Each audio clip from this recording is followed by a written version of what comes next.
Okay, everything looks fine. Yep.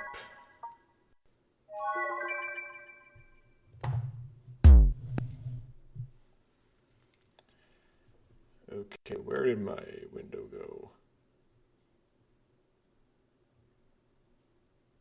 Where did everything run off to? There we go. And where's this? Thank you. Oh no, I've got that bug going again. It'll fix itself eventually.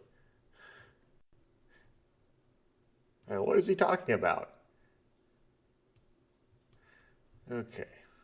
Ah!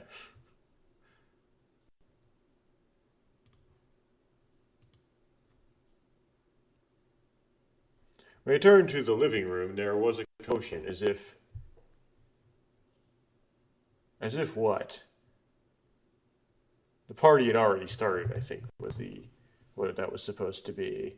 Yeah, party turned into body in the OCR world. Okay.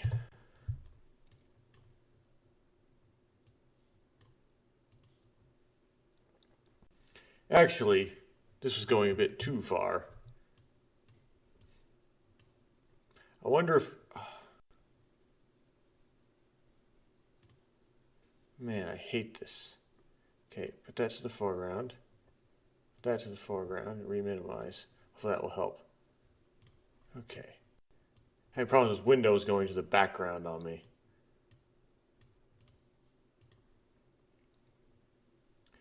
A gold and silver.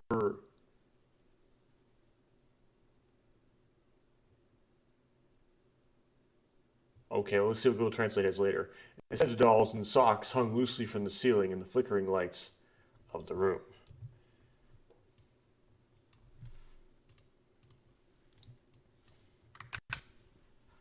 The room where the electric lights flicker gold and silver tinsel. Scented dolls and stockings hang loosely from the ceiling, is what Google Translate says.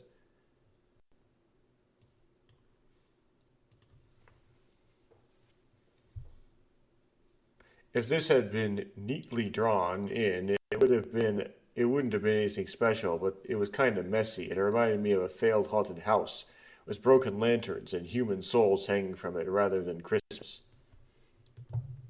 Human souls? You mean like ghosts? Spirits?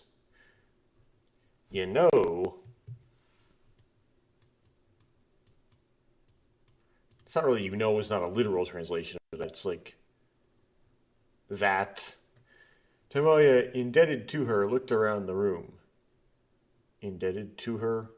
Wrong kanji. But I don't know how to fix it.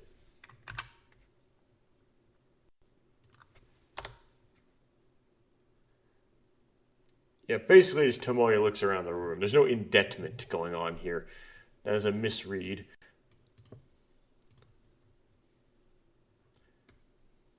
Sheen, holding shears or scissors and glue, hurried around the flickering room and speaking to Minamo. She was using special powder spray and a template to draw reindeer and Santa on the window pane.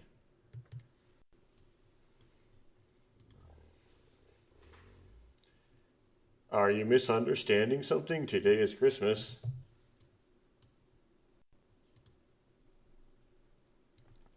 Tomoya regretted a little, wondering if he should have gone out the moment Yue came.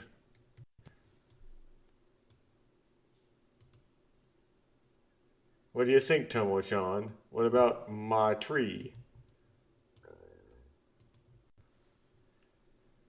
With one hand on her hip and the other on the tree, Yue smiled confidently.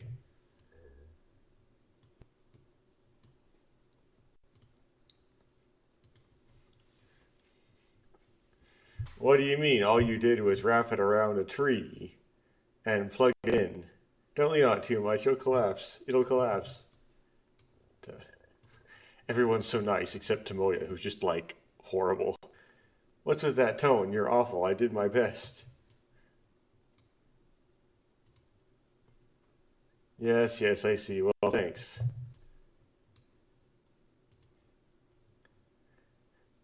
Upon closer inspection, there are several tongzaku hanging inside the tinsel, I guess, and the star-adorned trees mixed in with the lights. Like that's okay. Oh yeah.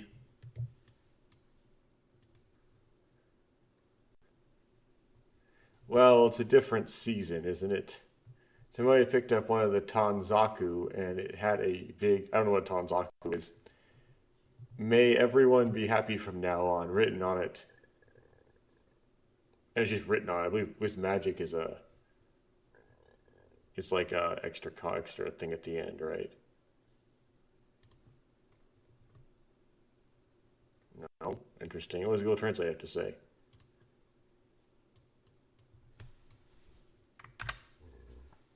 Must be because of this, the seasons are different, though Tomoya picking up one of the strips of paper. Okay, so it's like a fortune strip. On it in large letters written in marker were the phrase, I hope everyone will continue to be happy.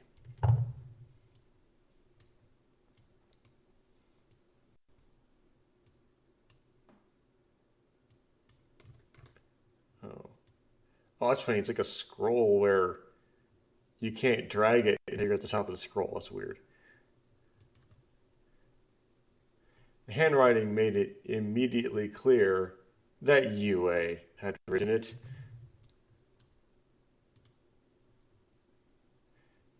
Why a strip of paper, specifically a tanzaku? This is Tanabata, isn't it? Okay, what does Google Translate have to say about the Tanabata? Isn't it supposed to be Tanabata? Probably different kinds of paper. Stationery, because today's the annual festival. We have to have lots of fun.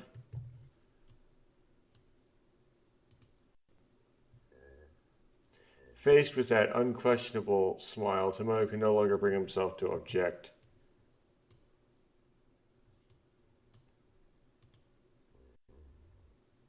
Hey, Tomoya, where do you want me to put this?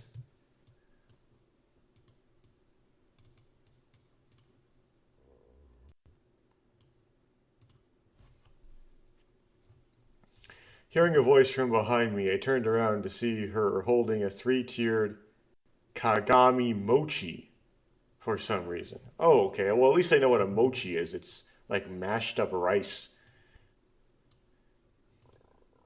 It's, wait, well, it's still too early for that. Actually, I'm surprised you brought something like that with you.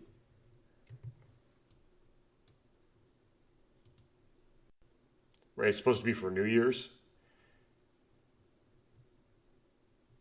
It'll be here in a week anyway. Save you the trouble of bringing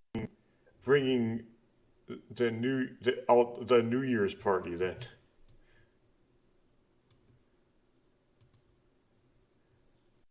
With that, Sheen placed the Kagami mochi on the floor with a thud.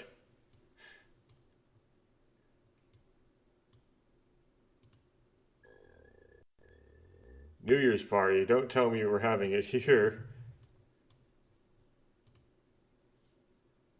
Tomoya's mouth tightened 8 times.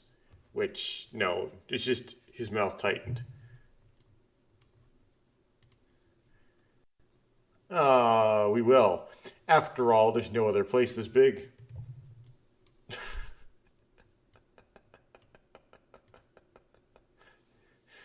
That's good. So my house is pre-order party venue?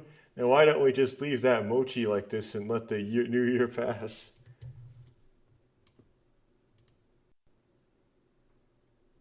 Yeah, but what is it? If you want to borrow a doll from someone and come with me.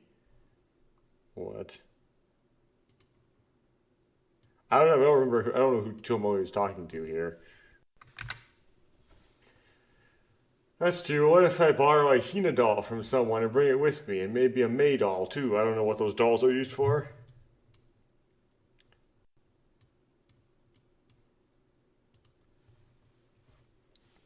Sheen made a face like it was completely natural. Oh, he's talking to Sheen? Okay. It's like, Doesn't sound like Yue. Koyomi and Shion are in the kitchen. I don't know where Kaoru is. It doesn't sound like her as well. It doesn't sound like Minamo. Okay, I don't need it. It's because someone like you is here that the atmosphere of the seasonal event is gradually fading. He started it though. Now, people like you are the reason why the atmosphere of seasonal events is gradually fading.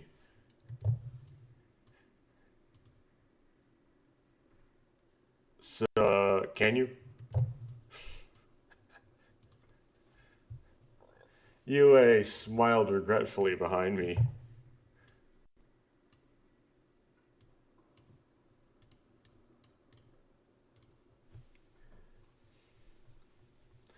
Now we're thinking the same thing. No, Christmas is Christmas, and Tanabata, which might be New Year's, is Tanabata. If you put it all together, you won't have any fun from now on.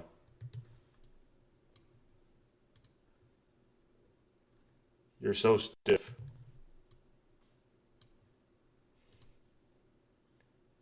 You're too soft.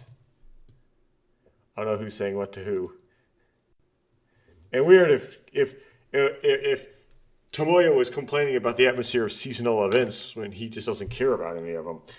And closer inspection, there was a Koi Nobori carp streamers. Carp? I mean water? From the ceiling, shaved ice climbs you could see on the beach with the words. Oh, that's what the K is. Okay. What? Let's go translate what I have to say about this. This is just a mess. This is an absolute mess.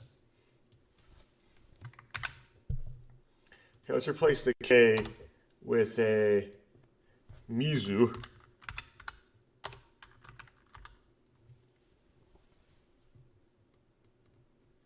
Come on, the drop down. Just give me that. There it is. Okay. If you look closely, you can see carp. I don't know what it has to do with carp or whatever. Streamer is hanging from the ceiling. A shaved ice flag with the word water written on it, like you would see at a beach. And even a banner with a drummer's shop from a drummer's shop. Drummer's shop? Is that like a drum shop? That read, "We started serving chilled Chinese noodles."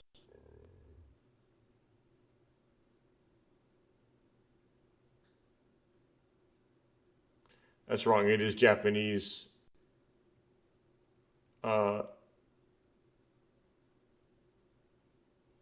Sabisate, right? And okay, I gotta fix. So this is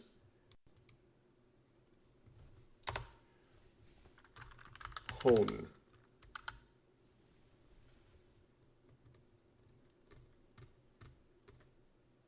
Okay.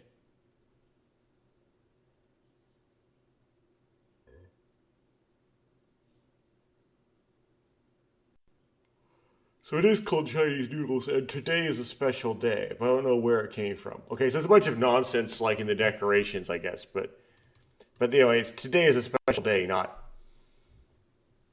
whatever it was. Okay. At this point, Mikami's house,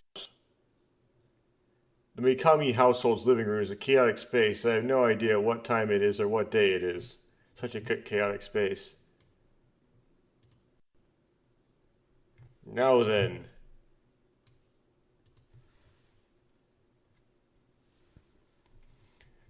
Before Tomoya's eyes, which had gone beyond exasperation and anger to a daze, Sheen and Yue began slumping over to catch a huge spherical object in the middle of the room. Or probably to hold, right? The spherical object glitters in the room's light. Oh, great disco ball. Hey, Tomoya, is the mirror ball okay here? She looks like she's ready to decorate the food. Decorate together, right?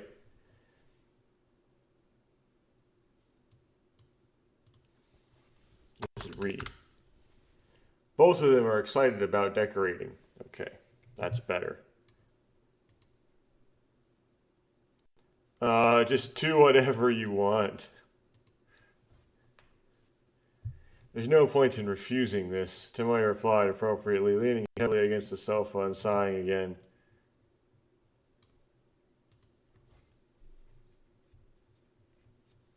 Just do it, and leave the cleanup to Sheen. That's right. Calm down for now, and just wait for the stormy day to pass, I told myself.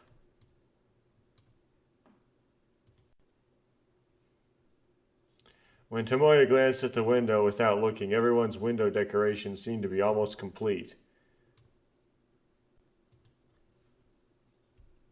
It's a picture of Santa flying through the snowy town, I guess, on a sled. That's Minamo-chan for you. She's beautiful.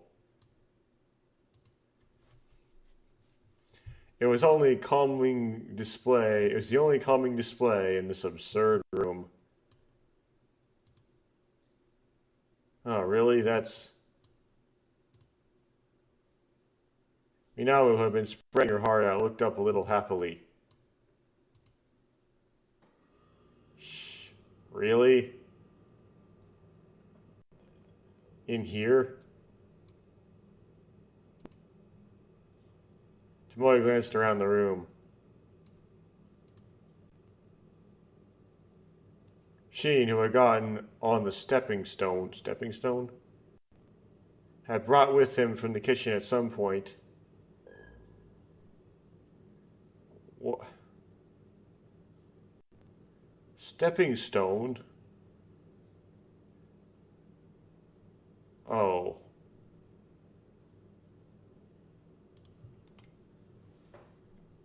Let's try just dithering the OCR settings. We're getting a lot of misses here.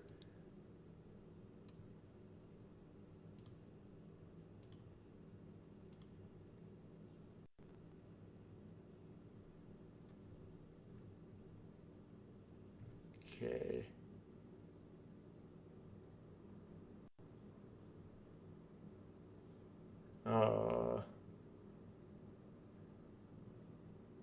That's also wrong. Oh dear.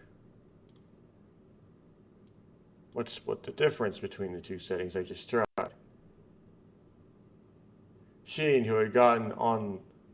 Okay, but it's not...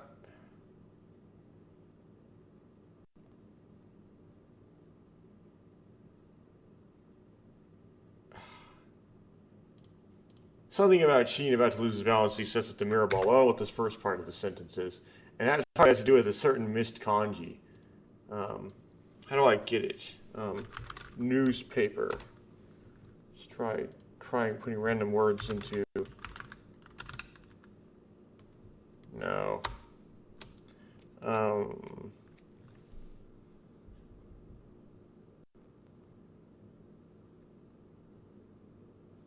I can't do it. Okay, we're just going to end up leaving this line. Okay. Don't know exactly what this line means. I'm not going to try recovering that. Yue, who is technically acting as a supporter, looks at him and cackles. Hold it down, Yue-chan. Down. I'm holding you down, Sheen. Holding you down. Come on, Sheen, dance.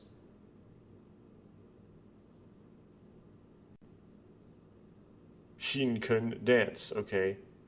I am holding it down, is probably what it should be. A strange dance atop the stepping stone. Stepping stone. I guess that's what they're calling it.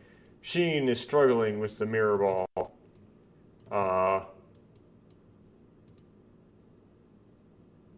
Well, just for today, I'll let it slide, Tomoe thought as he looked at the window again.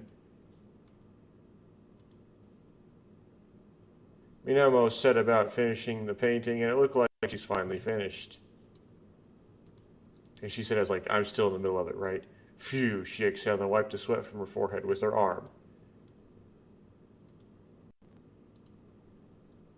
What do you think?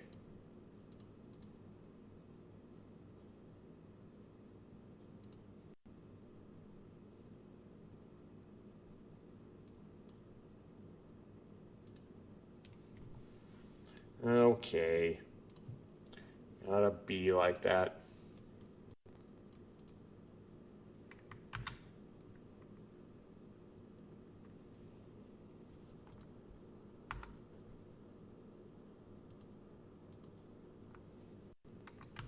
Hold on. Yes, okay.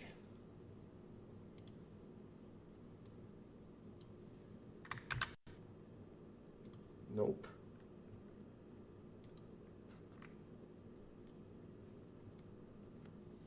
Oh. Okay, we don't care about the yaw. Of course, it doesn't. They didn't translate right, but whatever. It's totally fine, Minamo-chan. It would be such a waste to have Christmas here. Hmm? It's a shame that it's only here. Oh, it's a shame that it's only here for Christmas. Okay, that makes more sense. No way.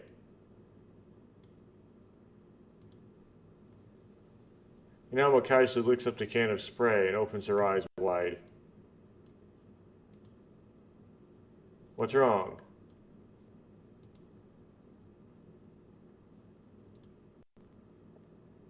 No, it's nothing. Nothing. Minamo quickly hid the spray can behind her back. It bothers him, even more when she hides it.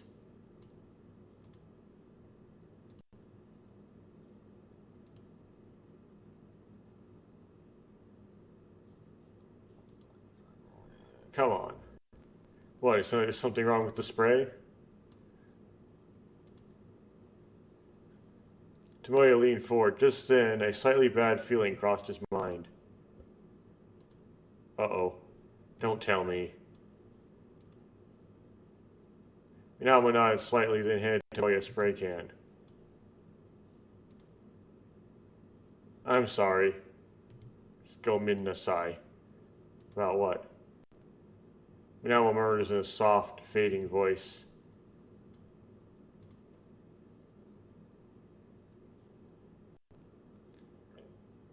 Well, this oil spray that doesn't fall off easily. Oh, it's a shame it'll only be here for Christmas. Well, it won't only be here for Christmas. I made a mistake. With the clang, the spray can fell from Tomoya's hand and fell to the floor. You see that? Gomen nasai. Gomen nasai. Minamo bows her head repeatedly. It's fine. It would be a waste to delete right away. It's perfect timing. Tomoya, limp, stared at the ceiling. Really? Honto ni desu ka? Minamo's tearful face suddenly brightens. Tomoya stared at the vulgarly decorated, I guess like casually, vulgarly decorated ceiling without even looking at her face.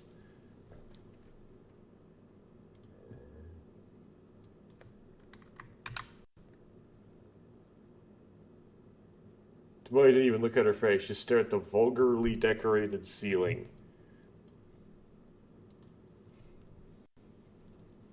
Even though the party was only just beginning, Tomoya suddenly felt tired. So, I presume that Minamo just painted on the window, right? The decorated ceiling, that was all like a UA and sheen thing. That's my understanding. Minamo didn't actually paint the ceiling like what's his face? The Italian guy.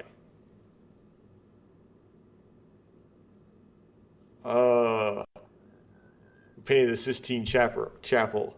The name is like completely like not in there anywhere. Oh well. I completely like slipped my mind the name of that sculptor who was hired to, well, Michelangelo, there we go. He's hired to do a painting. He didn't really want to do it because he was a sculptor, not a painter, but he did it.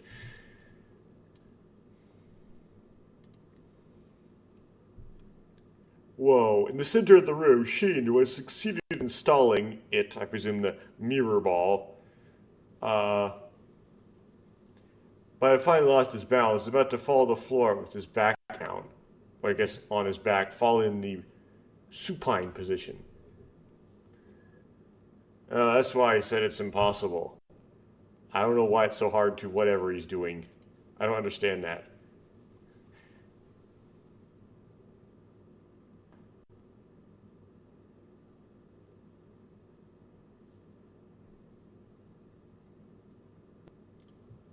Okay, who's Tadashima?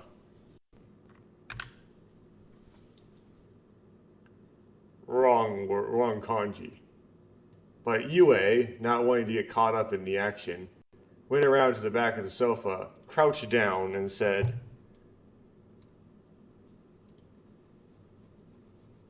take it, someone take it, hurry up.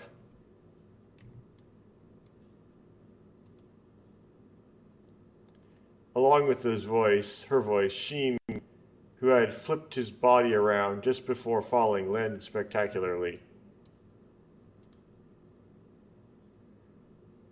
Did you see my wonderful physical abilities? Sheen seemed triumphant, but his feet got caught in the spray cans lying at his feet, and in the end, his back slammed into the floor. Who's the one who's knocking this thing over?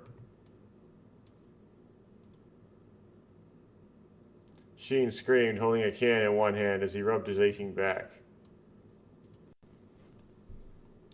I don't know. Tomoya turned to the side to avoid making eye contact, and Mimamo followed suit.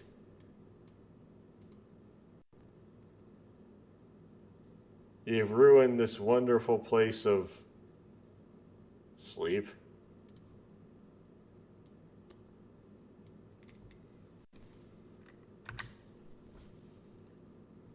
You've ruined such a wonderful place, I guess, of sleep.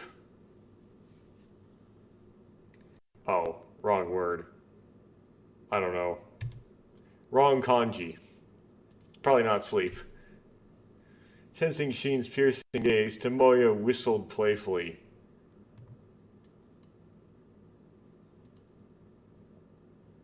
Akya. This time, a bonk ran out from the kitchen, accompanied by a scream. Nanda? It's like, what is it?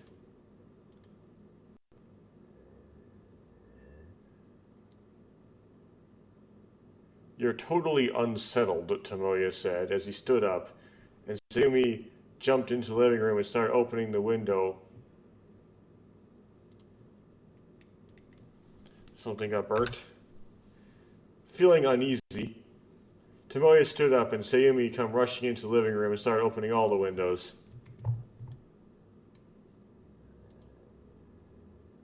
What happened?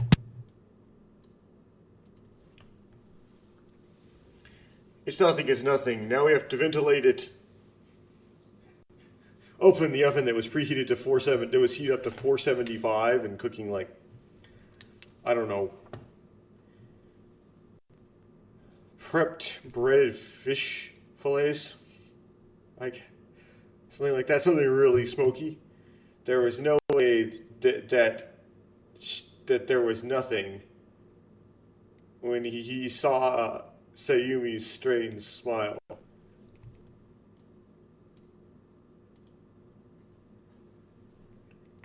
Tomoya headed to the kitchen and passed by Shion, who was carrying a tray with a tea set on it as if it was important, and trotted into the living room as if trying to escape something.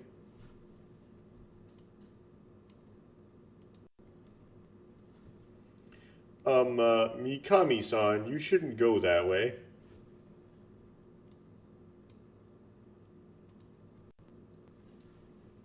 Shion turned around, but when she told me not to go, it actually made me want to go. Or rather, this was my own house.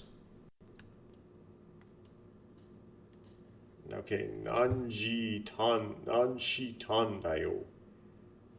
What did you do? She must have failed to cook anyway. Anyway, what was the bursting sound, Tomoya thought, and a burning stench tickled his nostrils. What had an air pocket in it exploded? This happened in the microwave more than the oven, though. The ventilation fan, which had been set to maximum power, groaned, and when Tomoya entered the kitchen, which was already engulfed in smoke, Kaoru, whose face was covered in soot, more paliquins, was standing there with a plate with a black lump on it.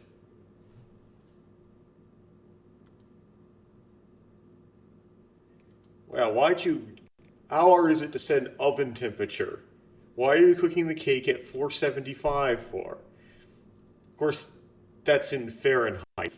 So if you're not in the United States watching this, well, be confused. Come on. What'd you do?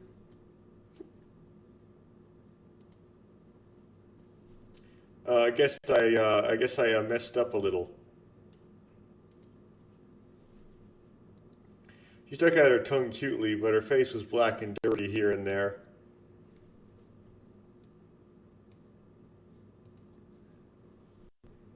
Just a little, is it? What's that supposed to mean? Tomoya pointed at the black mess. It's just, I think I roasted the turkey too much. Oh, that's a big thing to mess up. At least it's not a ham. Kaoru laughed. Her face blackened.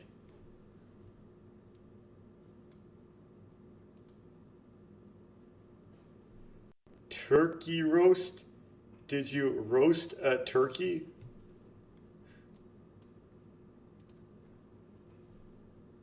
It was charred black, mostly carbonized, without the slightest trace of being a turkey.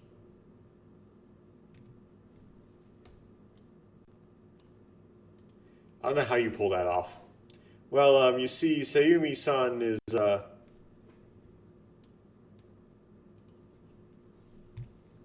Kaoru scratched her head apologetically. She, gave me the temperature in the wrong units or something. It's kind of like a cheap cabaret that's appeared in a TV comedy. Tomoya thought as he looked at the lights and mirror balls blinking, the room with a strong sense of vulgarity from going too far. Yeah, it's like they're children. Just in case, the preparations were complete. He thought, come on, let's eat.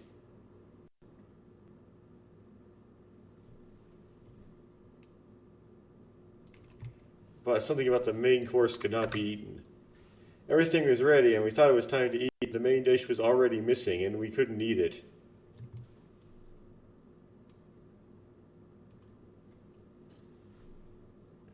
The only things on the table were the decorated cake someone bought in front of the station,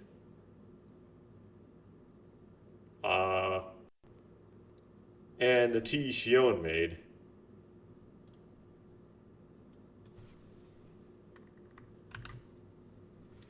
Decorated cake they bought at the station.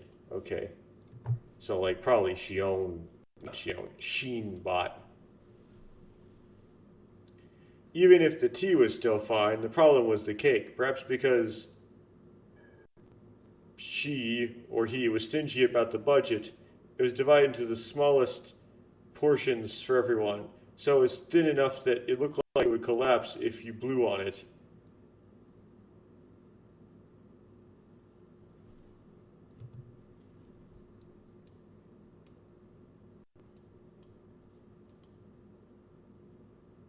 It's thin.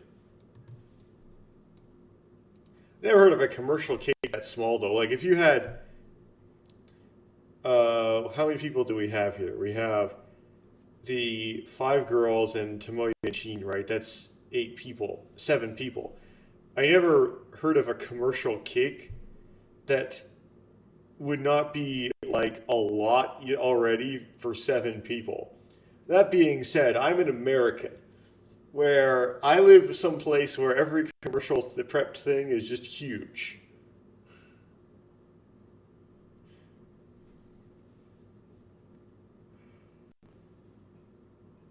Well, to me, it looks like normal.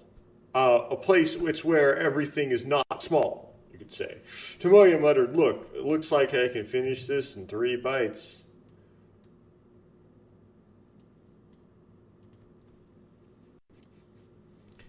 And also, I'm very much not a fan of commercial cake. What's this? When I went to the cake shop, there were so many of them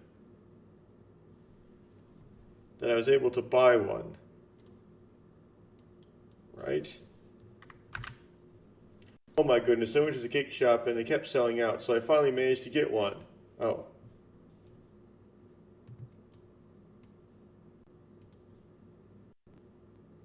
Seeing Sheen object so intently to Tomoya like that, he immediately had the idea who had bought this. Well, yeah, he just said it. Finally managed to get one. Where had his inner Tomoya presume energy gone when they were preparing? Everyone was depressed before that lonely menu. Everyone was depressed just looking at the cake, right? Where had all the enthusiasm from the preparations gone? Everyone was disheartened by the disappointing menu. Come on, everyone, let's eat.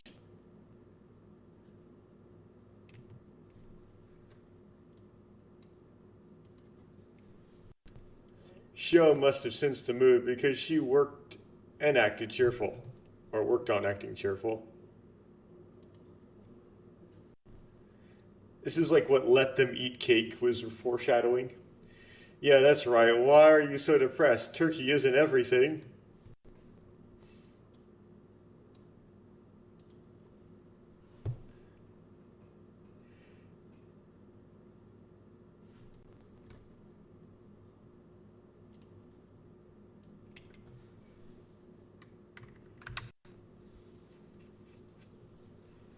She to come up with the idea of the party, tries to encourage us, I guess, but it's like trying to put out a stone with water, and the depressed atmosphere didn't improve.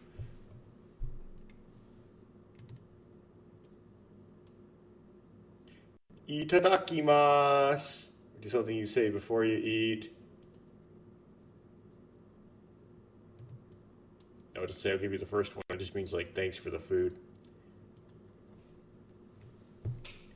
At the same time, Tomoya began to praise the cake. Yue took a sip of tea and put her hand on the cake.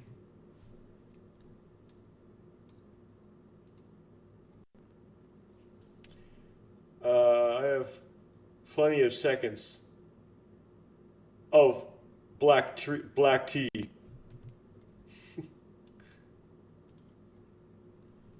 Shion sounded apologetic. The atmosphere was like a wake. A wake? Okay. And as everyone silently praised the cake, it felt like the flashy lights would only make it worse.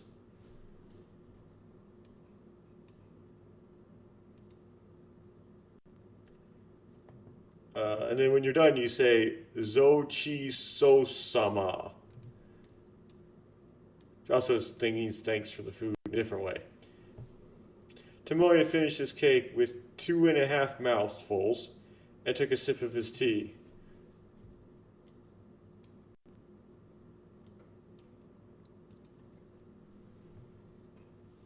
The black tea Shion always makes is superb. I wonder if this was all because of the tea leaves and the water.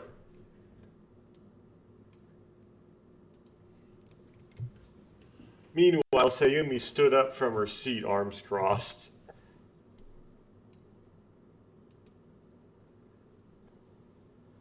You're so low-spirited, boys and girls. What's wrong with the main dish? Today's Christmas.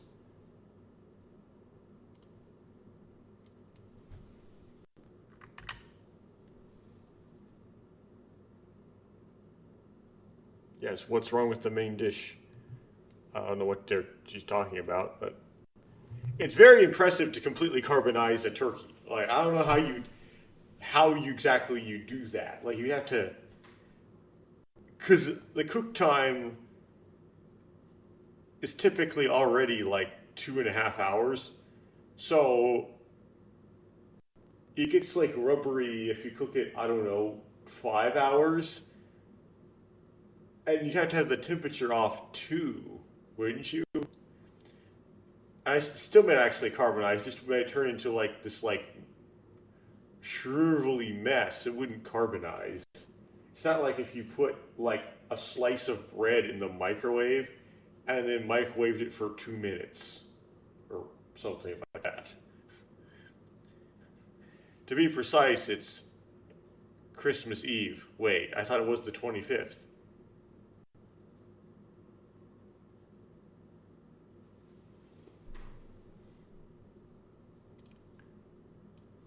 Really? Well, it's Christmas Eve. I thought it was Christmas Day. Was I reading this wrong the whole time? But at least there's turkey in it.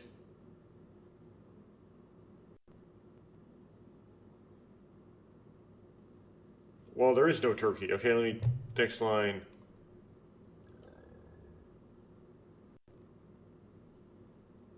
When Tomoya charged in, Kaoru pursed her lips. Okay, so that's something Tomoya said. But what did Tomoya mean by, well, it's technically Christmas Eve, but at least had turkey in it? Oh, if only I had turkey with this. Oh. Well, you should be thankful you got anything at all, Tomoya. Don't complain about what they do when they're here if you complain that they're even there at all. I can't help it. I baked it too much. Sayumi-san said, no, uh,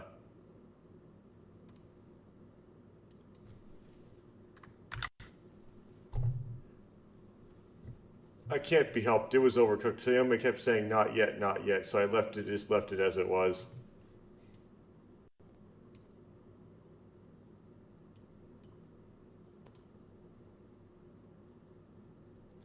I dozed off a little. There's no time to compare the flames. It looks like I put too much oil on it.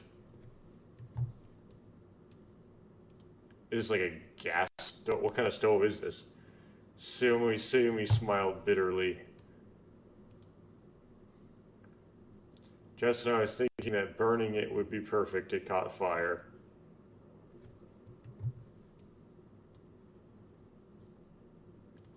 Oh. Oh, I see. So, just when I thought it would be good, it was just burnt, but then it caught fire. Okay, so it literally like ignited the turkey. I thought it'd be tough, but Sayumi-san was sleeping behind me.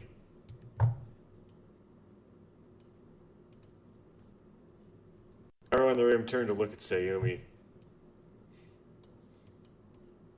Be shamed. Come on, everyone. Don't get depressed. Oni-san made sure to prepare for something like this.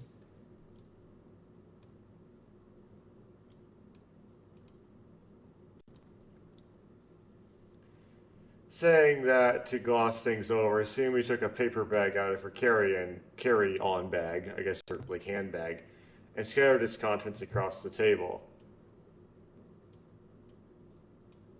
It's just like candy. Ta-da, Christmas presents for everyone. Special bread. Special festival bread. There are various types of bread, big and small, lying on the table. Some of them were familiar from the school store, while others were newly developed. Oh no, not the bread.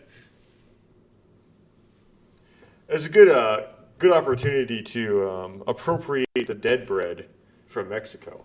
Just use it for Christmas in Japan. Come on, come on. I made it just in case something like this happened. Don't worry. Uh,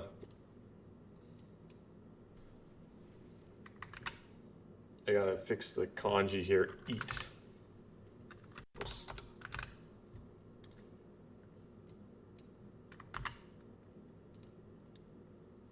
There we go. Okay. Here you go. I prepared it for something like prepare something for something like this to happen. Don't worry, it is safe to eat. There we go. Safe? Merely safe to eat? So was that turkey supposed to fail from the start? But what would be the point of that, though? On the inside, Tomoya wanted to say that. I believe it's just to actually say it aloud. Because he obviously didn't, otherwise he'd put quotes around it. That's what Tomoya wanted to say in his heart. Wait, did he actually say it out loud or not? Oh, what does he say? Or not? Actually, isn't it normal to put something edible in it? Okay, someone says... I mean, it's natural to put something edible in it. What does that mean? Did you say something? Sayumi glared at Tomoya, who was starting to feel uneasy, wondering if there was something more terrifying inside. This began then being stuffed with gunpowder. What? Sayumi glared at Tomoya, who seemed worried that the bag might contain something even more terrifying than gunpowder. What would be? Nuclear weapons?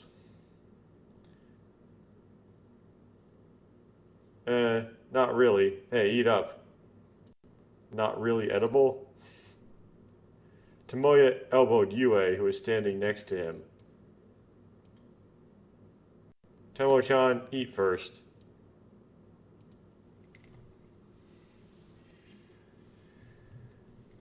Well, we know Yue likes sea urchin bread. I ate cake, so I'm full. You're going to have a different stomach anyway.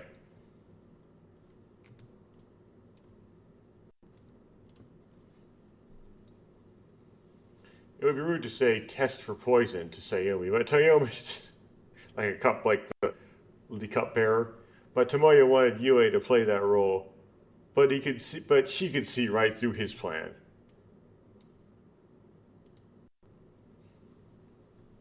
Don't make such a fuss. It's you eat it, right?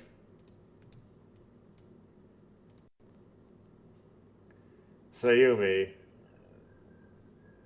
her karma boiling, flopped down.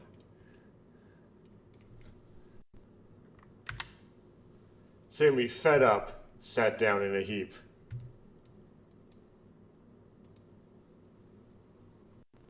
Ladies first, only at times like this. Then I'll...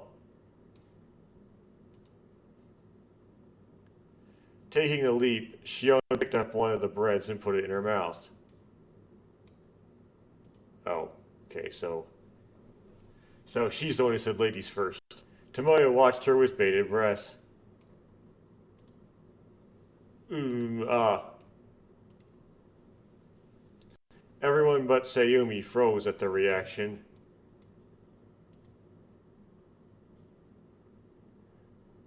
Delicious custard desu ne. Just, yeah, delicious. It's tasty as custard, isn't it? Sayumi made a big face in satisfaction. It's not durian? That's right, come on. I won't mess up the bread. Come on, eat it.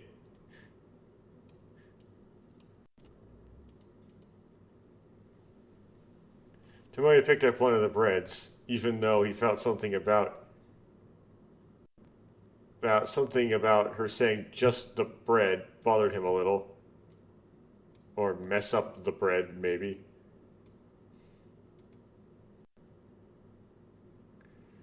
Yue, followed by Minamo, started put pieces of bread in their mouth, and their eyes go wide. OEB, which is like trying to say Oishi, but your mouth is full, right? Swallow it properly before you speak. Let's see. Tomoya tried to put bread in his mouth. Oh, did Tomoya get the bad lottery pick? Wait, that's mine.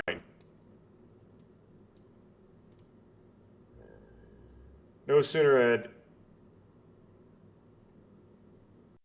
had she spoken than the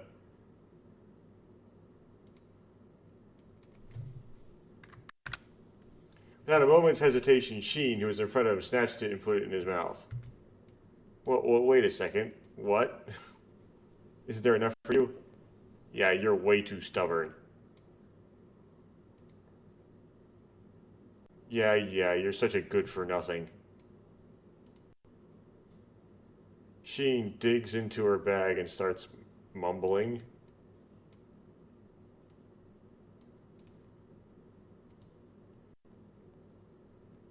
Digs into the bread, right? Not the bag. He, like, bites into the bread. Shut up. This world is survival of the fittest. That's what he wanted to say, but it didn't sound like it.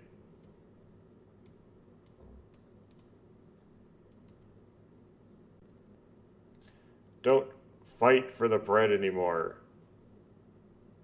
Don't bother me more than you already have.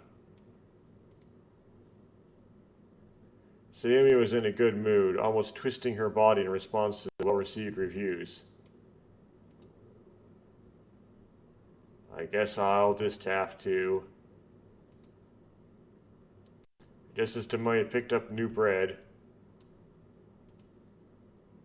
Gah. Sheen covered his mouth and stopped moving.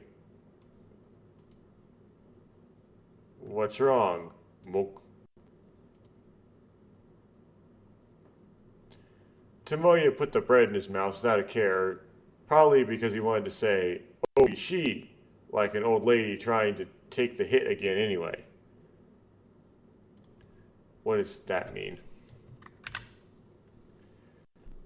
In an over-the-top voice, as he put bread in his mouth, right? Tomoya paid no attention to Sheen, thinking he was probably trying to get a laugh by saying it's delicious in an over-the-top voice, and put the bread in his mouth.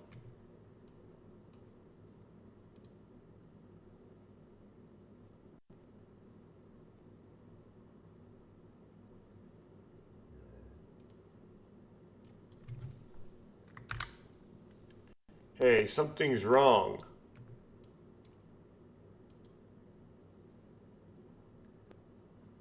Yue, stuffing her face with the bread, pointed at Sheen, who didn't move.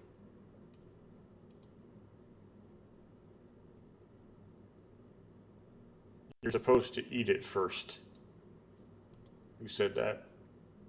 That said, Tomoya was also mumbling something. What's wrong?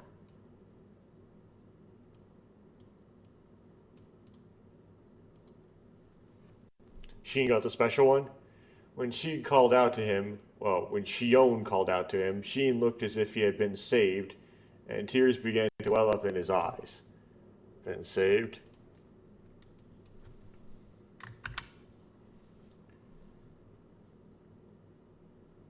I don't know if been saved is the right thing.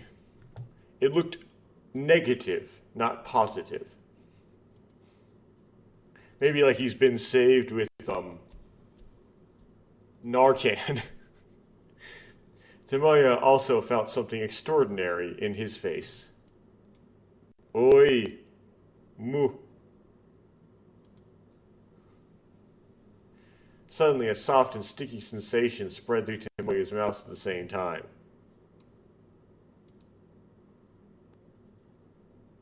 The taste was indescribable in a single word, but the sweetness of the fruit mixed with the spiciness of the soy sauce, and it was by no means delicious or anything like that.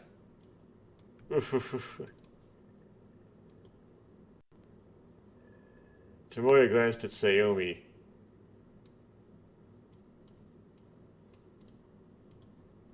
It's a prank.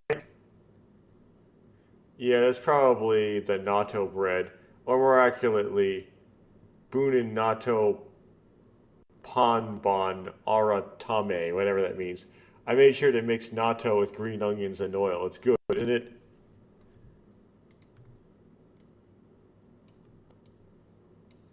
The girls happen to eat the custard. The boys just happen to eat the natto mixed with green onions, or leeks, or whatever. Tomoya reluctantly nodded. Maybe Miku would like it. There was no telling what Sayumi would do to me if I spat it out here, and it was in front of everyone else. As Tomoya munched on the indescribable texture, he felt like shoving it all into his stomach as soon as possible.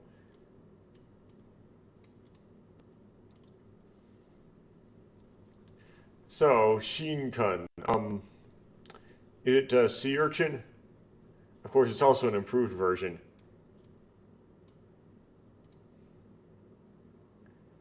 As if waiting for Sayumi's sweets. Gotta redo the kanji.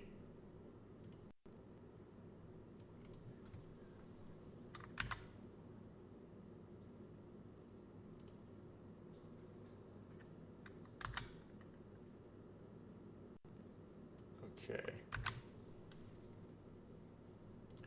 As if he had been waiting for Sayomi to speak, Sheen impatiently let go of let his hands go off his face, I believe.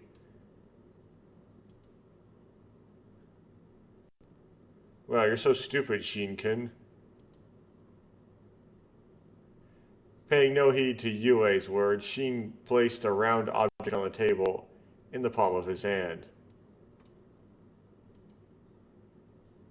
Ka. Shion furrowed her brows as she watched Sheen gulp down her tea in one gulp as he scratched his throat.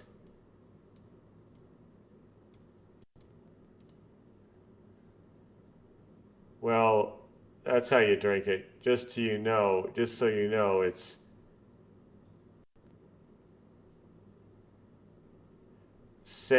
Seyon no Waba. Seyon no Uba. Yeah.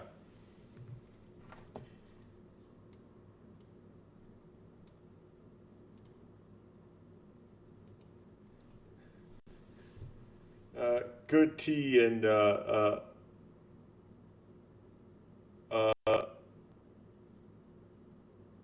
Bato? Pato? Using good water. You want me to tell you to drink it properly, don't you? Oh. Or Shion talking.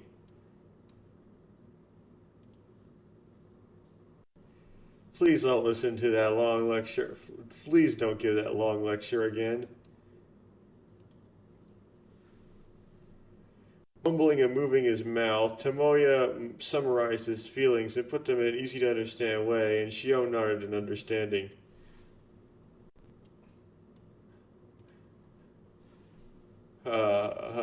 Sayumi-san, this is,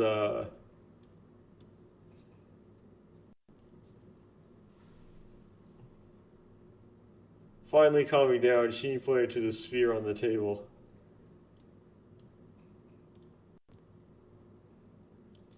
It's an actual body with spikes all over it.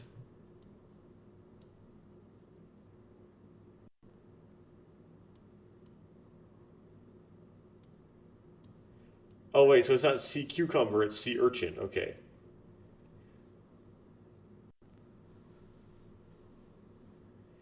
There's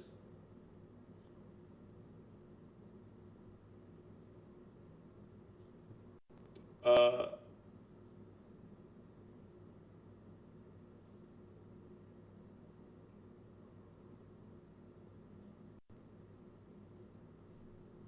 um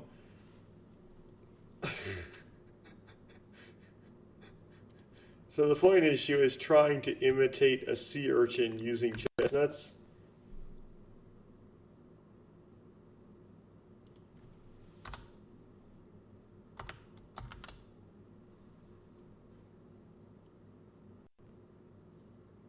You know, this dish called Nuko Goto or something, right? So I followed that and made whole sea urchin, but I didn't have any sea urchins. So I used chestnuts instead. You see, sea urchins and chestnuts look similar, don't they? Well, I guess the prickly part is still painful.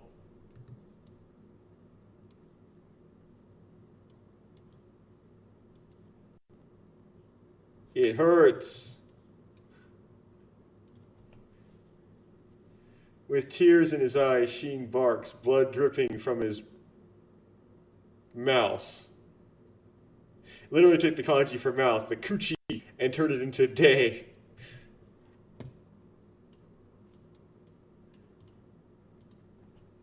Although I know those kanji, so I know what went wrong there.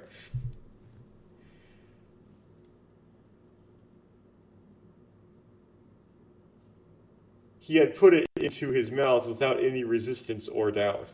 As tears began streaming down his cheeks, Sheen began to pull out the chestnuts, I guess, still stuck in his mouth. His kuchi no naka.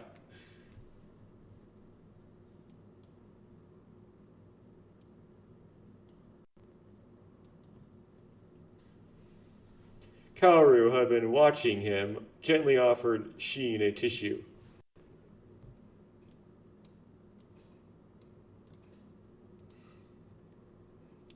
Look, there's still blood on it. Sankyu ito te.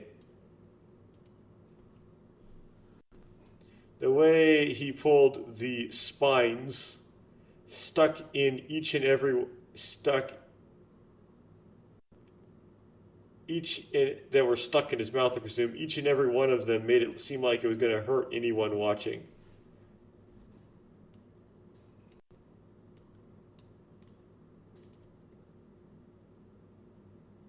In that case, why don't you just obediently make it into chestnut bread without iga? I don't know what iga is, but apparently it's spiky. Kaoru timidly voiced her opinion. Oh, you're right. Thank you. I'll do that next time, Kaoru-chan. Mikami-kun, Kaoru-chan,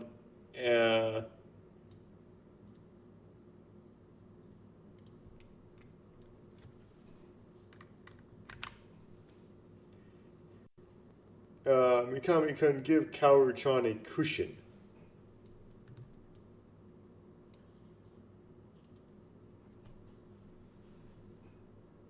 He's not even a sea urchin anymore. Okay. Finally, Tomoe, having finished eating his banana natto bun bread, looked up as if he had been freed from his suffering.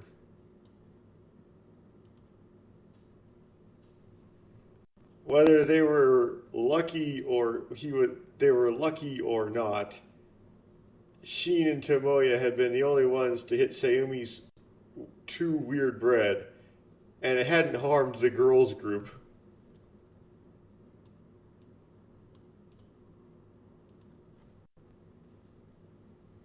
However, thanks to this commotion, the quiet atmosphere in the room had softened a little. Now then, there's still more. Hold on a sec.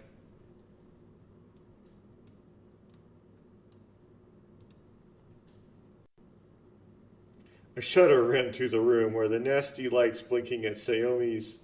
What?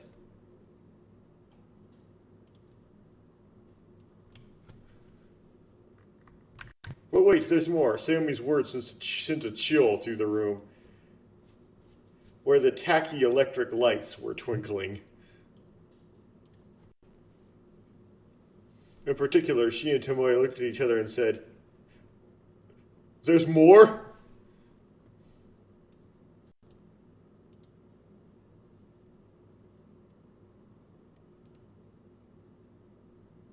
As they watched Sayumi trot to the front door, Tomoya sat up. Oi,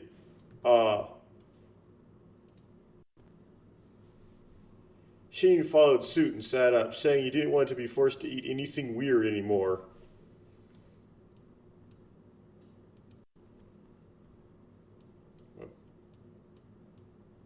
Hey, where are you two going? Yue tugged on Tomoya's sleeve, stopping him.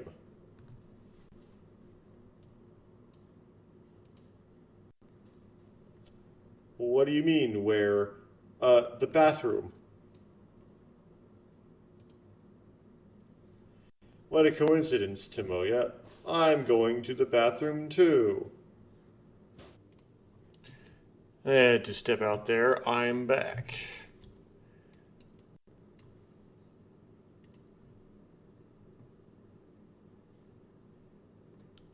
Well, but the translator's not back. Sheen still says with a teary smile, but it's completely unreliable. Yeah, I just made that up.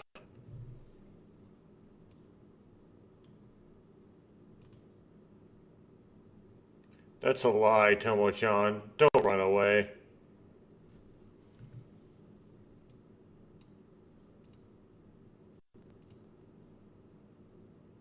Yue stood up without letting go of Tomoya's grip and pinned him down.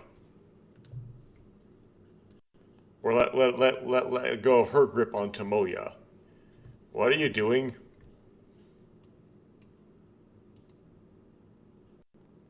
She struggled, but he struggled, but he couldn't get away from Yue. It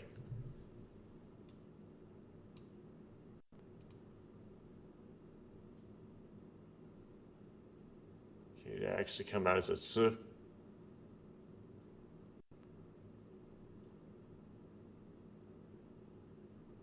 No, it didn't. Okay. Let's try again.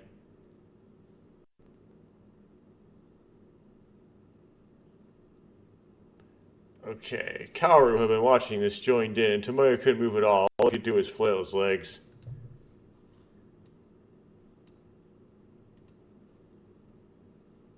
Let me go, let me go. No.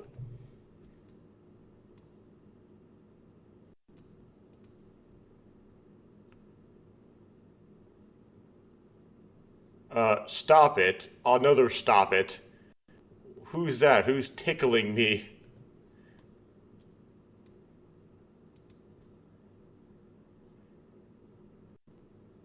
It's gotten kinda lively. Sorry for the wait.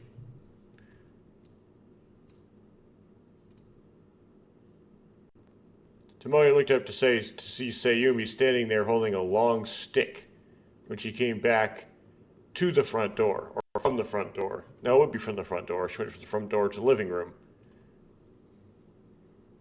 The stick is about 51.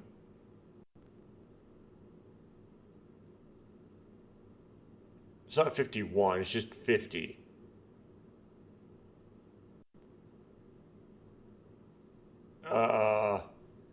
50 what long? Is it really meters though?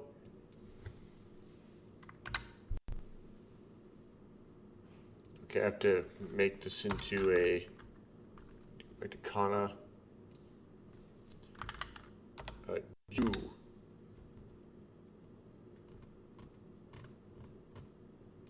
Okay. Length of the stick is about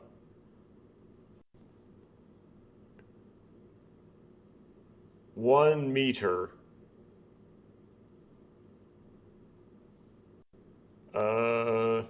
Where's the 1? Yeah. Well, where's the other unit, though?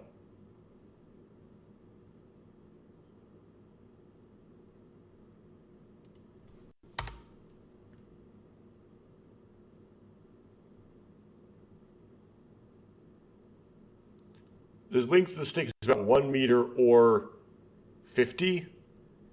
I don't know. I'm just going to take the stick as 1 meter long. I don't know what the 50 is supposed to mean.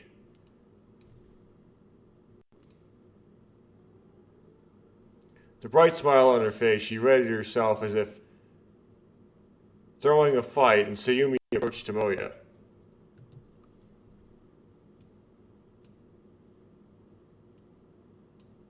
With like a middle stick? Don't tell me that stick is Sayumi made a smiley face. Hi, which means yes.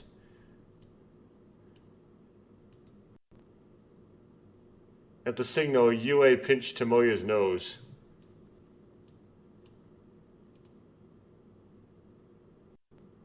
Here, have some. Pinched his nose? That would not be good. Unable to breathe, Tomoya opened his mouth uncontrollably, and the stick Sayumi held plunged deep into his throat.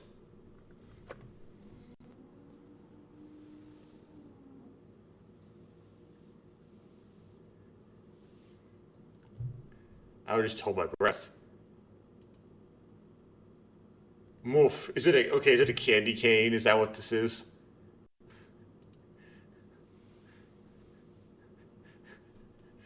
Why do I have to be impaled here?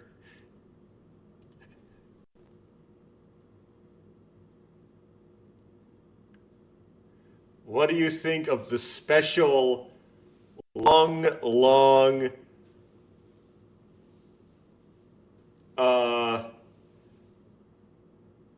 Furenchi long French bread Christmas chicken? Yeah, it's literally long French bread Christmas chicken. What?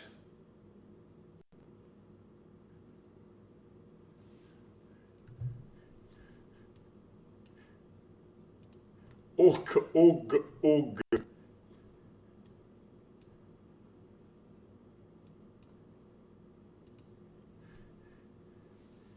Tomoya mumbles when he hears the word bread. It's hard. It is definitely French bread.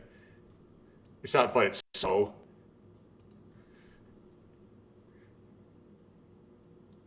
I made a long one so we could all eat together.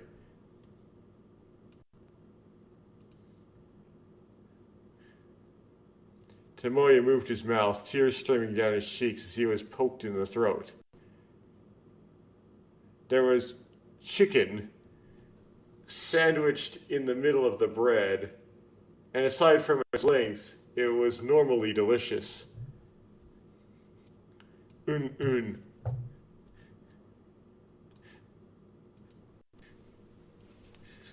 Everyone stared at Tomoya mumbling as he ate his bread. So it does have chicken in it. This looks good. Hurry up and feed it to me too.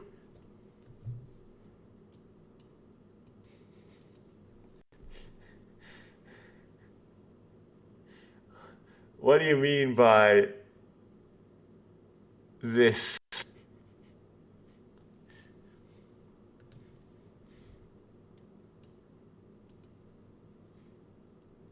Sayumi glared at Sheen. At this rate, why don't we cut it up and for everyone to eat?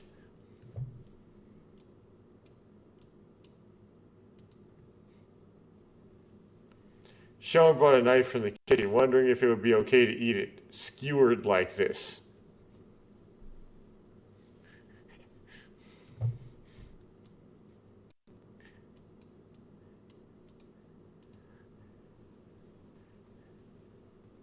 What's that mean? No. Who said no? Sayumi stopped Sean's knife with her hand, almost knocking it out.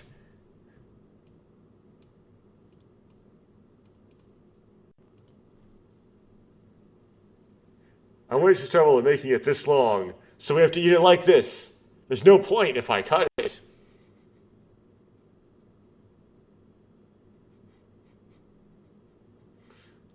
But you have to eat off of everybody else's bite, and then,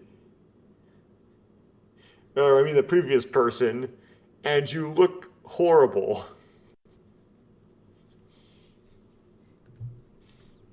But it's like, if there's any doubt this was written by Chikoshi, though. Yeah. Shion and Minamo look at each other.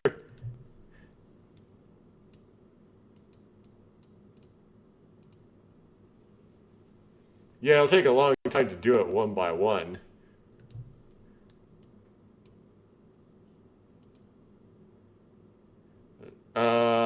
easy, that's right. Yue clapped her hands together as if she had a thought or something. Both ends at the same time? Is that what she...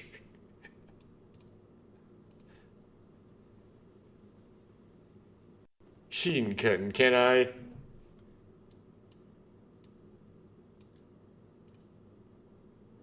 Okay. Sheen doesn't understand.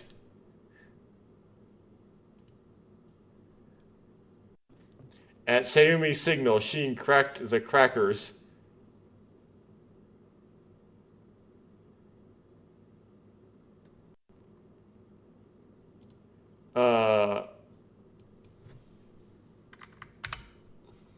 Sayumi's signal, Sheen popped a cracker and took out one glass after another of alcohol-free champagne. You mean popped a party popper? And then took out fake champagne? In the center of the room, there was a table between them. Minamo and Kaoru facing each other in embarrassment, each eating either side of the long bread. What a weird picture. Tomoya let it slip.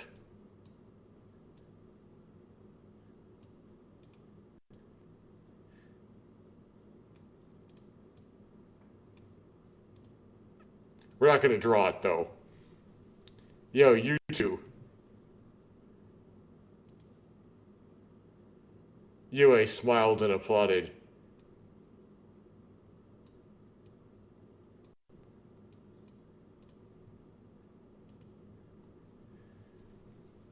No.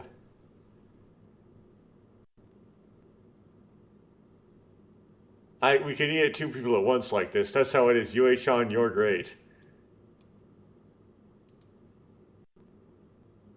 Sayumi complimented her, and Yue looked like she wasn't completely fed up with it.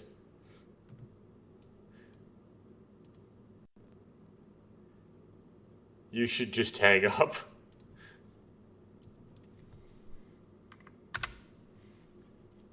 You should just cut it up.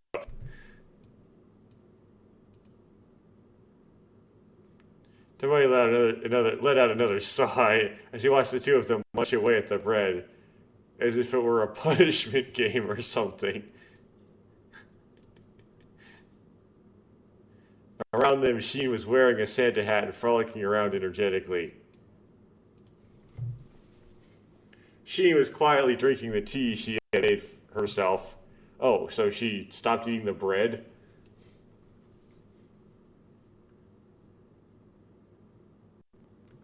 Thought she was one. Maybe it was Kaoru who was eating the bread. Yeah, it's starting to look like Christmas. What's wrong with that? I held back from charging at Sayumi.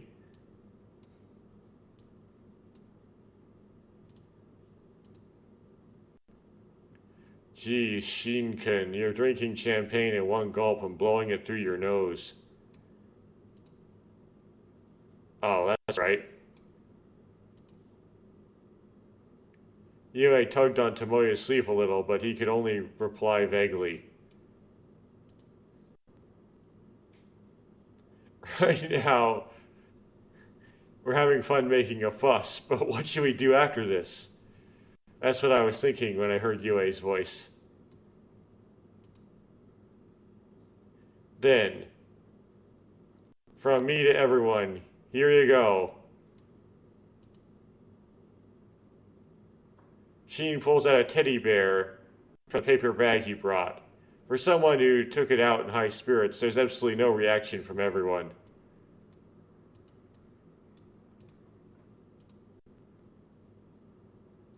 Isn't that the stuffed animal I got at the arcade yesterday? I have it. That's what Shion would say.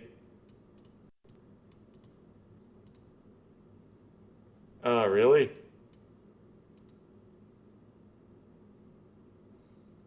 That again? Isn't there another one? Mogo. As Shion, Sayumi, and Minamo stuffed their faces with bread, Sheen smiled bashfully and returned the stuffed animal to normal.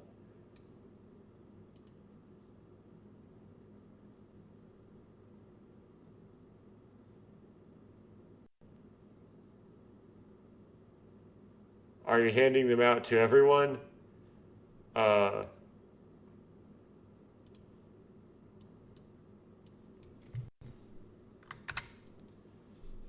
I have two.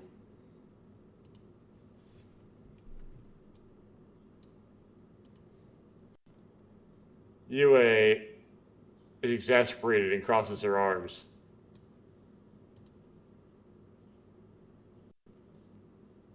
Yeah. That platform over there is the easiest to get out of. Basically, that machine is the easiest to get them out of. That machine over there is the one with the best chance of winning. Okay. That's what Google Translate says. Having lost his temper, Sheen pulled out a large wasp next. Oh, well. It's handkerchief, right? Not wasp, I believe. Let me check with Google Translate.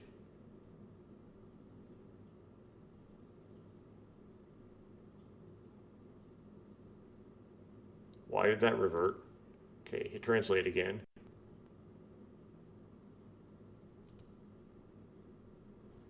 Okay.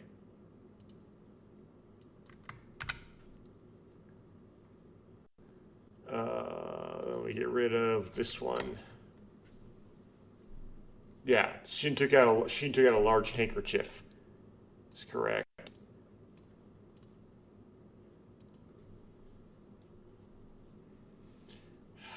I'll be watching It's not watching, it's...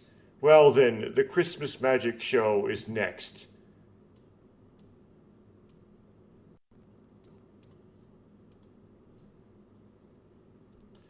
He swung his handkerchief slowly, putting on a big show, and Yue clapped her hands together, even though it wasn't over.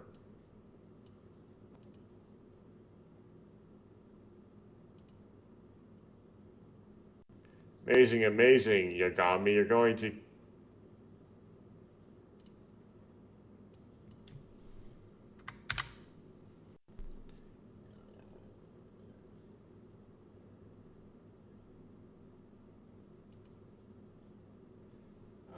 This should just be... Huh.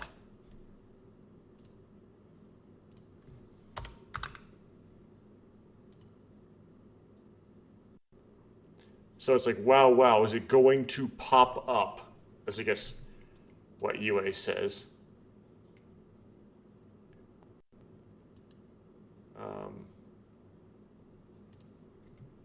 Okay. Get rid of this extra character here.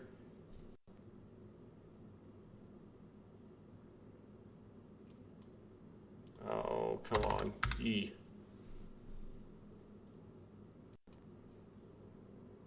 No, I couldn't catch any pigeons. What Google Translate says, and then there's a yes at the end.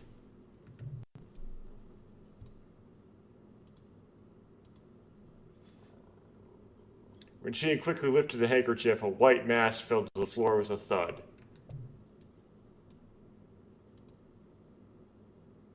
What this is...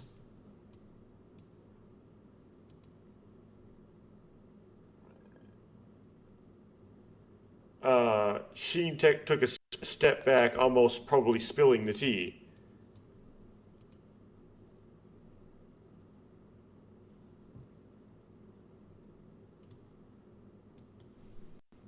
It's like, it was a success, I guess.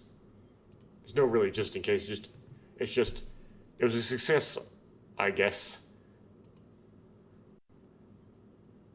On the floor, there's a single rooster that had probably been trapped in a cramped space until now, looking around restlessly for any signs of displeasure.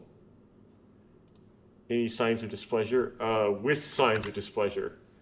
Staring restlessly about in a sulky mood. Yes. On the floor, a rooster, probably trapped in a cramped space, was glaring restlessly about in a sulky mood.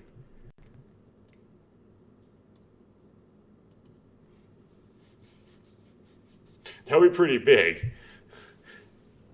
Sheen, why didn't you offer this to the cooking? The main dish is here.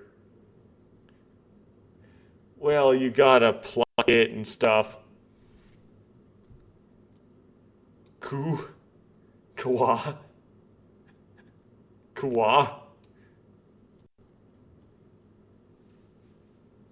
Wrestling a sense of danger and anger in Sayumi's words, the chicken let out a war cry and hopped onto the table, glaring at Sayumi, and raised its voice again.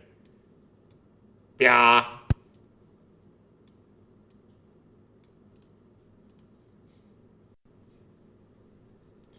Minamo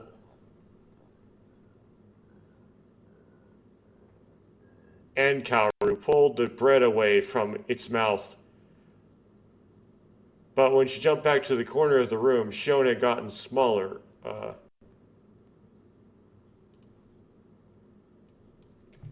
Duck got smaller. He ducked, right, and used the cushion as a shield. Minamo and Kaoru took the bread out of their mouths, okay, and jumped to the corner of the room, only to find Shion already there, using a cushion to shield as a shield and shrinking down.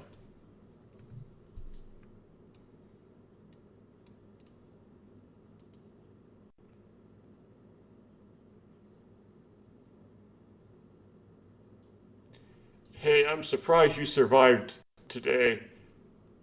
You'll make it to New Year's Eve next week. I mean, typically don't eat the rooster, so.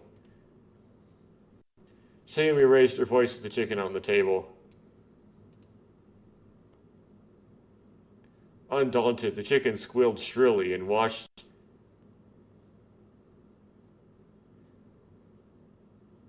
from the sidelines, it made it sound like a quarrel between a human and a chicken.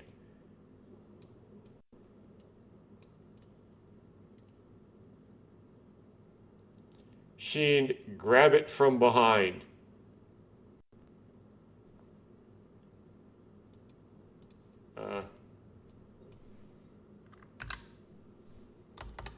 Sheen, grab it from behind. Go ahead and try to scratch my face. Probably try not to scratch my face. Or scratch its face or whatever. Understood. Right? I know.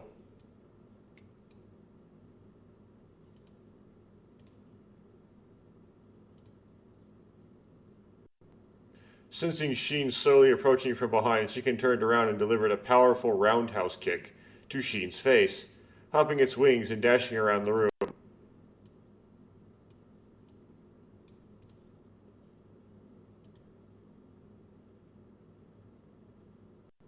Gwa.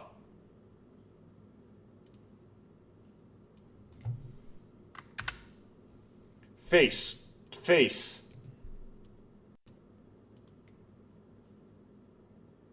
Sheen and Sayumi followed the chicken while holding their faces.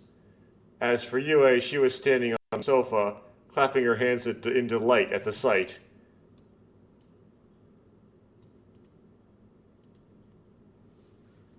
Tomoya couldn't look directly at her. Yue nodded. Oh.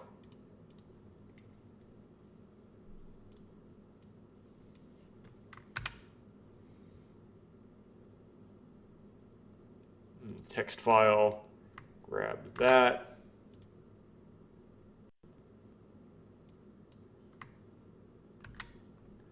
Okay.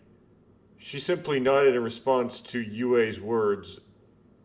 He simply nodded in response to Yue's words and kept his head down.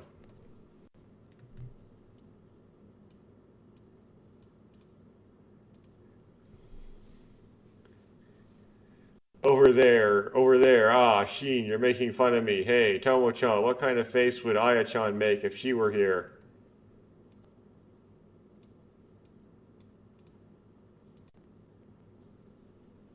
The name came out of Yue's mouth, and Tomoya instinctively looked up. Aya? Ayaka? Here we go. They weren't alike at all, but Yue's face seemed to overlap with the colorization, like a dream he had once.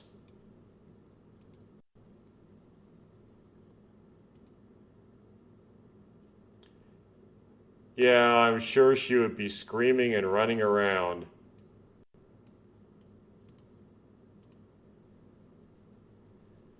Tomoya imagined that painting. He imagined it, covered in the white feathers of a rooster, covered in tears.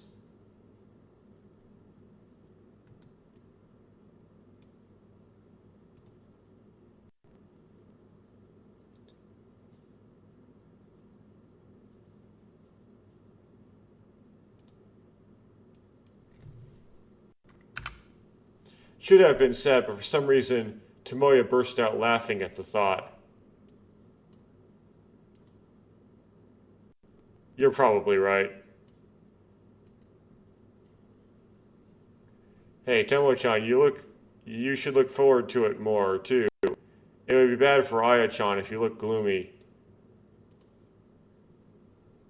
Something inside Tomoya was blown away by Yue's carefree smile. Actually, his smile, because there's two of those. That's right. What the hell are you doing, Sheen? What's with that bird? Tomoya nodded with a big smile, then ran as if kicking off a sofa. Wait. Kicking off the sofa, following after the rooster. Kick the sofa. Sheen nodded with a big smile and kicked the sofa as he ran after Sheen and the rooster.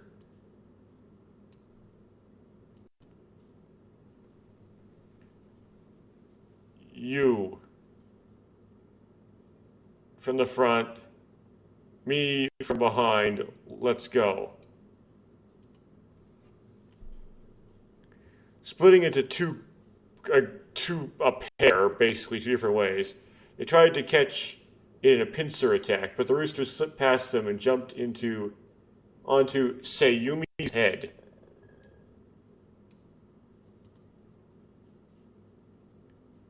Yay.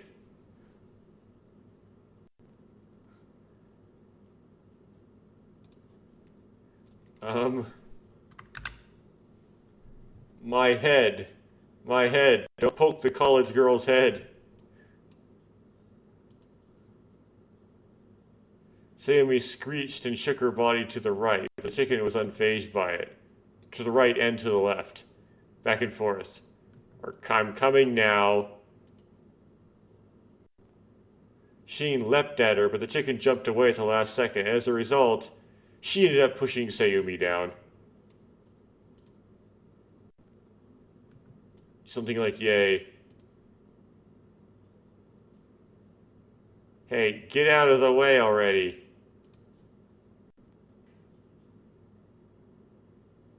Because you said you'd take the chicken.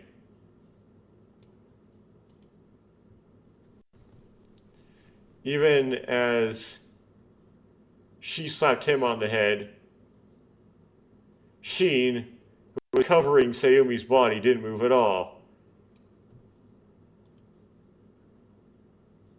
For some reason, Kaoru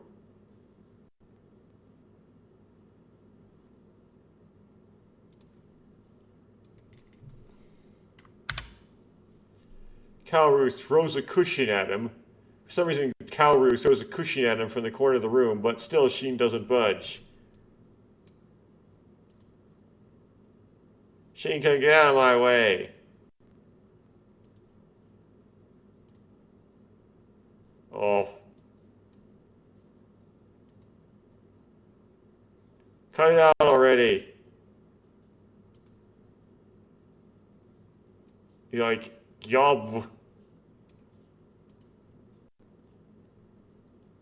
Ignoring the commotion of Sheen being sunk by the two plate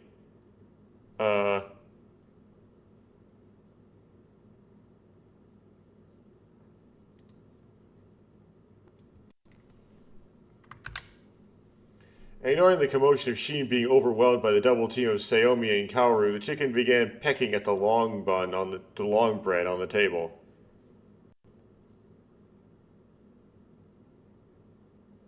That's cannibalism, probably.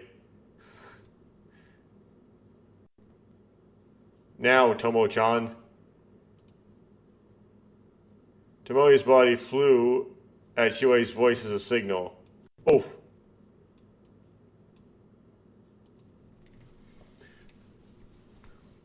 He was supposed to dive into the tape onto the table and catch the chicken, but Tomoe ended up putting his foot on the bottle of champagne lying at his feet and slamming his face into the floor. Ite.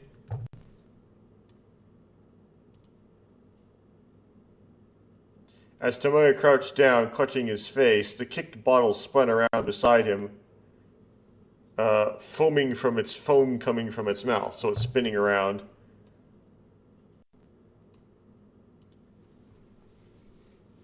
Jeez, what are you doing? You're so sloppy. Because you... Tomoe crouches down, holding his face. It hurts, but for some reason, it's fun.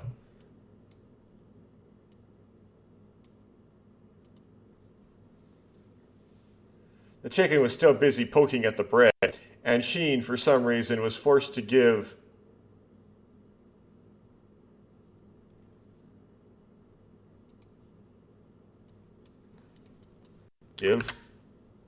For some reason, Sheen received 2 or 3 powerful kicks from Kaoru and was dragged away from Sayumi.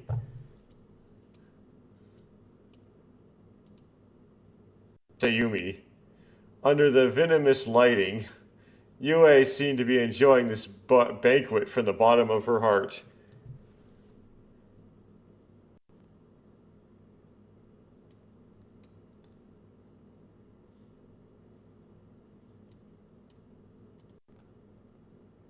Some time had passed since then.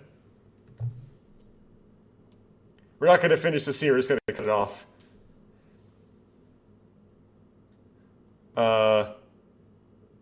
The living room was like a storm passed through.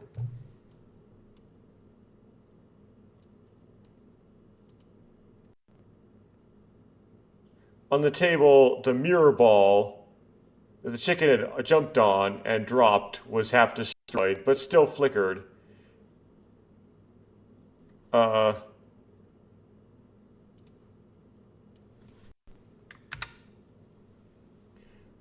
Ruined on the table, the disco ball had been dropped by a chicken that had jumped onto it, leaving it half broken but still flickering, ruining what was a rather meager dinner.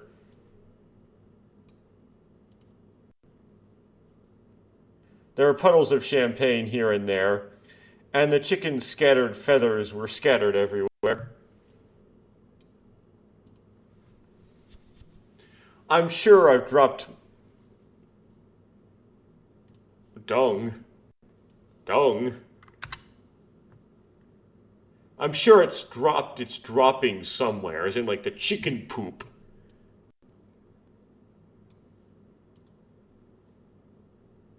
Still, that was pretty flashy.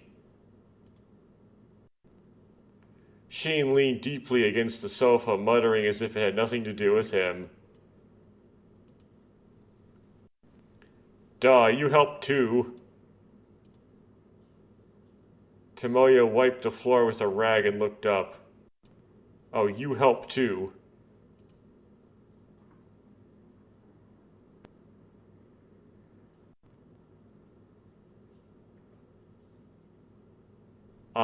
Both of their faces are covered in scratches.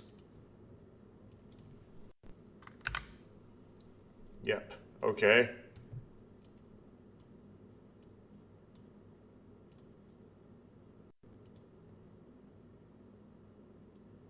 Ever since then, Yue and the 3 of us held back the rampaging chicken, locked him in the bag, and finally put an end to the commotion, but the price was high.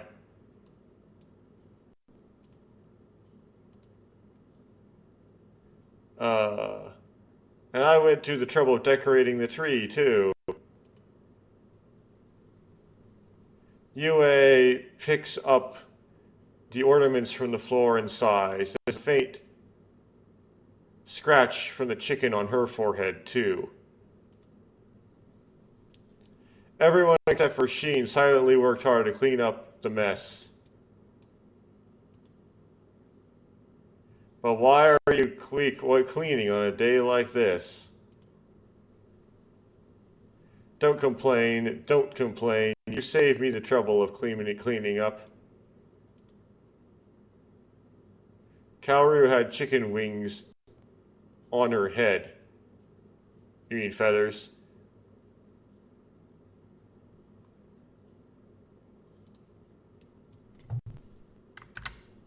Yeah, Kaoru with chicken feathers on her head, says this to Moya as she sweeps the floor.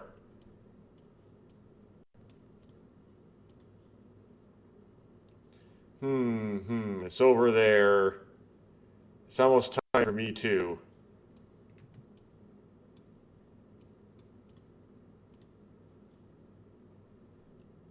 I left a little black tea. Having finished washing the dishes in the kitchen, Sayomi and Shion poked their heads out and surveyed the living room.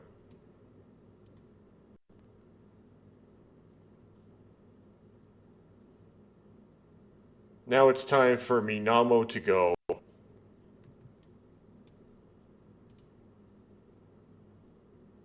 the sound of Sayumi's voice, Minamo and Kaoru finished cleaning at a good stopping point and started getting ready to go home. Oh, you're going home already? We haven't had the party yet. I don't know who said that. The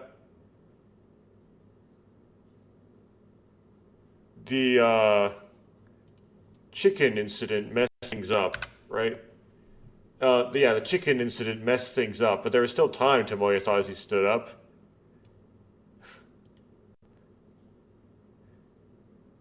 Baka, you still don't get it.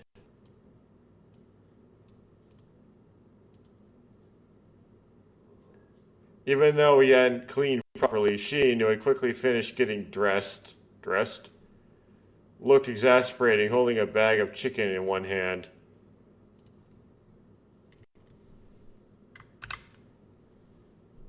Even though he didn't do much cleaning, Sheen quickly got ready and looked annoyed, holding a bag of chicken in one hand.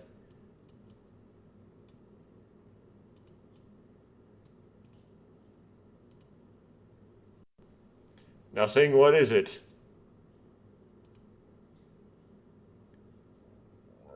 All that's left.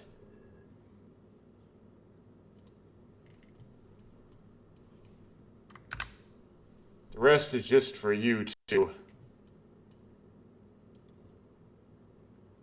Sayumi smiled and waved, heading for the front door.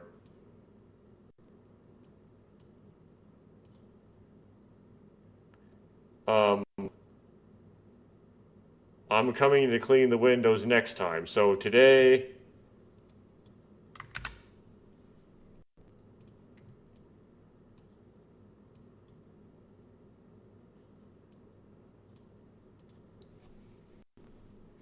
Minamo bows her head and leaves the living room. Hey, wait. Tomoya reached out his hand, and at that moment he sensed everything.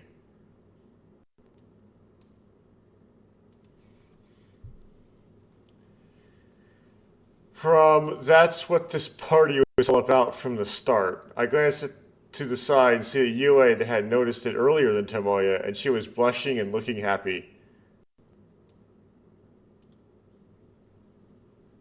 See you later. Have a good year. Following Sheen's voice, the sound of the front door slamming shut echoed through the hallway.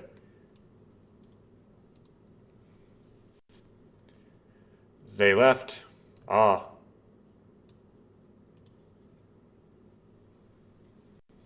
It's just Yue and me, and a complete reversal of the party's stupidity. Tomoya looked troubled as he sits down on the sofa, and Yue follows suit.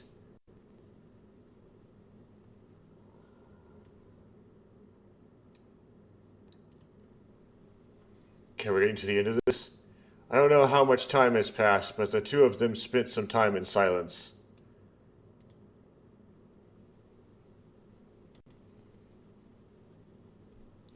I could tell from the window where the oil...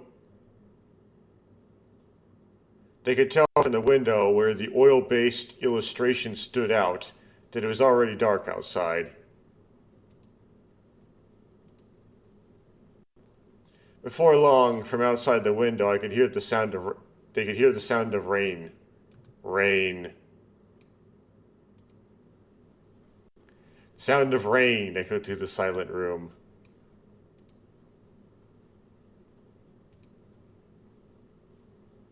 From the sound of it, it must have been a light rain. Various thoughts crossed Tomoyo's mind and disappeared.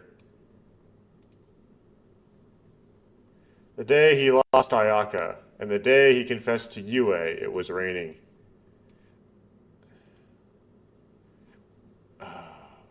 I guess I'll go home too.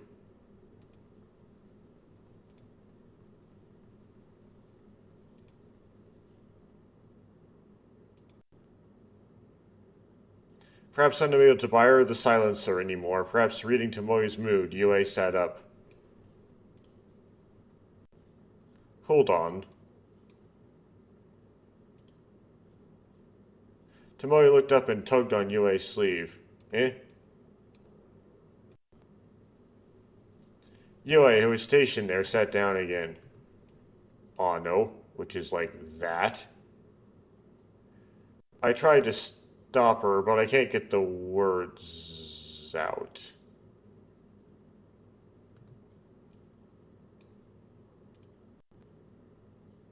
There's a moment of silence followed by the sound of rain again. Huh? I was like, what is it? It was Yue's hysterical voice that broke the silence. Doshita, which is what's wrong?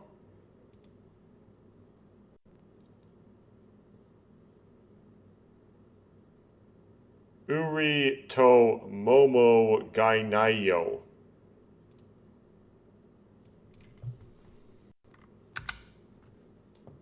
There is no ure or momo. I don't know what these expressions mean in Japanese. Uri or momo. Yue stood up and pointed at the direction she was pointing. The door to the cage under the Christmas tree was open.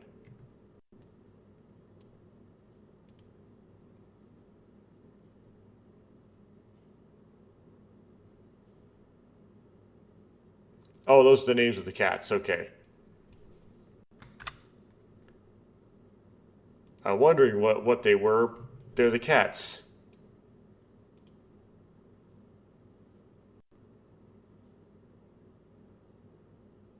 Nekopion. Terrible. Flustered, Yue looked around and began flipping through the cushions of the sofa she was sitting on.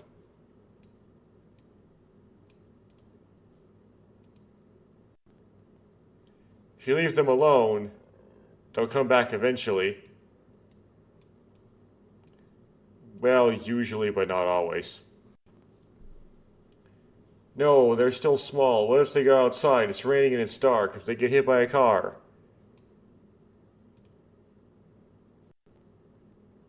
There is no outside. I can't open the front door and the window was closed, so they're probably in the house.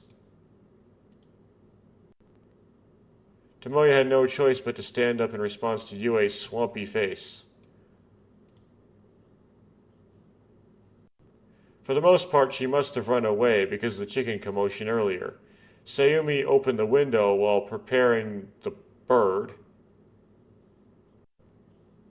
The party, right? But the cage should have still been closed at that time.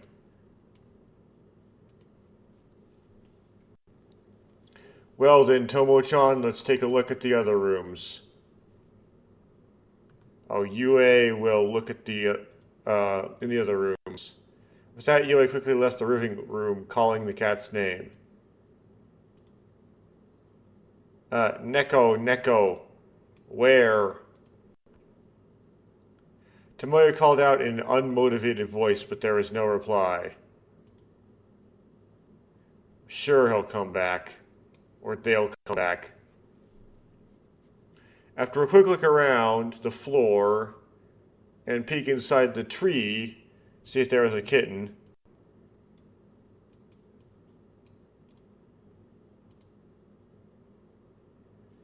Don't tell me that they were eaten by the chicken.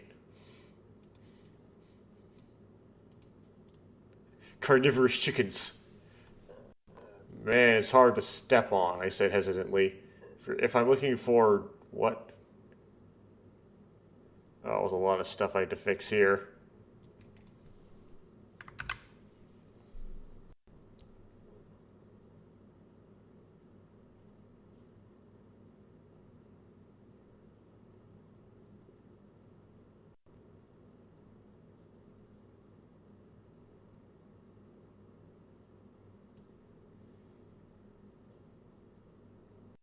Okay. We're missing an entire demo Shitara. Like that entire thing. And then we have this like weird repeat going on.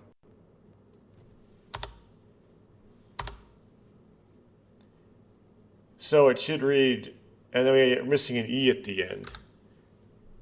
I searched around fearfully, worried that I might step on the kitten, but the kitten was nowhere to be found. That's a better way to translate that line.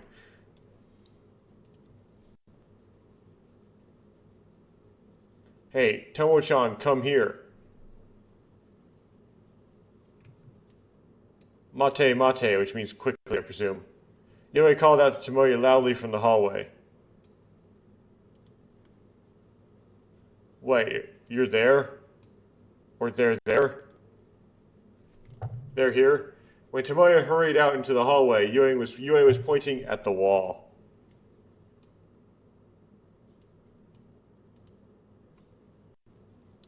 Look, they haven't disappeared. Huh? That's not a cat.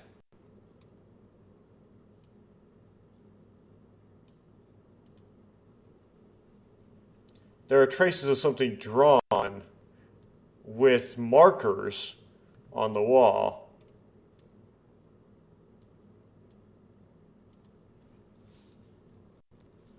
This was drawn by Tomo-chan and me. What was it again? A train?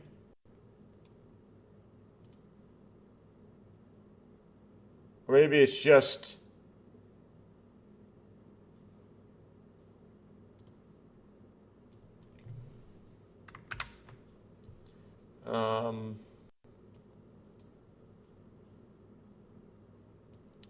rid of the junk on the front end, and then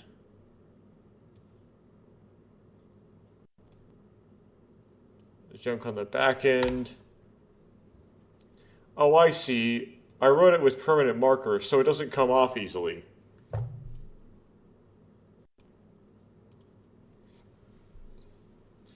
This takes me back. I didn't notice until now. Didn't Aya-chan scold me before Toma-chan's mother did?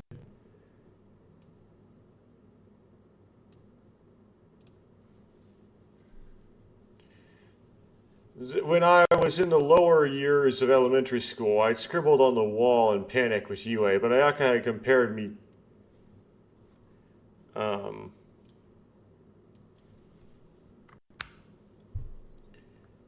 scribbled on the walls together with Yui, and Ayaka compared us to her and gave us a lecture. Okay.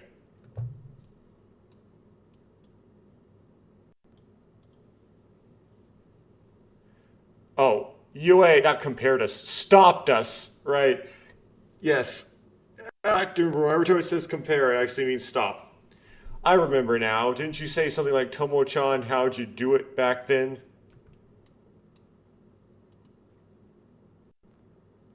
Was it?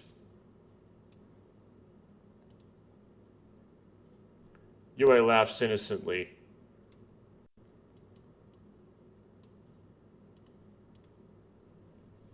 That's right. Ayaka scolded me. Tomoya crouched down and ran his fingers along the marker mark. I almost colored it after this.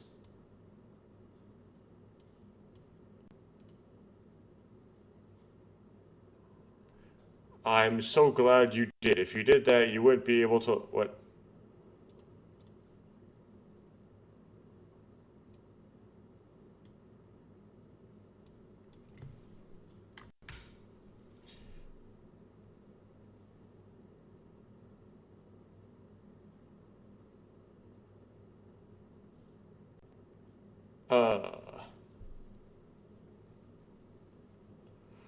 This is like a pronoun issue. Okay, so what it says is, I'm glad you did that. If you did that, you wouldn't get a scolding. Aya-chan is scary when she's angry. It would have been terrible if she had been here today, but I don't necessarily know how the inversions work on it. So it's like I'm glad you didn't do that. Or you should not have done that. Tomoya nodded. Strangely enough, Tomoya realized that he hadn't been depressed when the topic of Ayaka came up.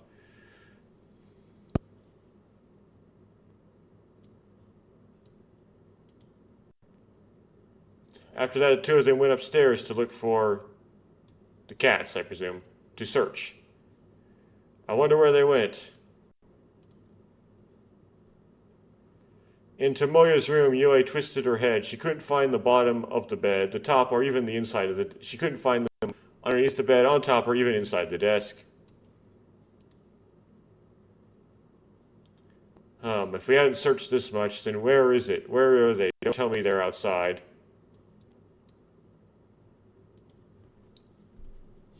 Tomoya stopped himself mid-sentence. Yue sat again, so I couldn't say anything careless. When I looked at Yue, I saw that she had her back to the door. What are you doing? What? Look here, here. Yue knocked on the door. There was a number of small scars on the door, each with Yue, Tomoya, and Ayaka's names written on them. Ah, that's right.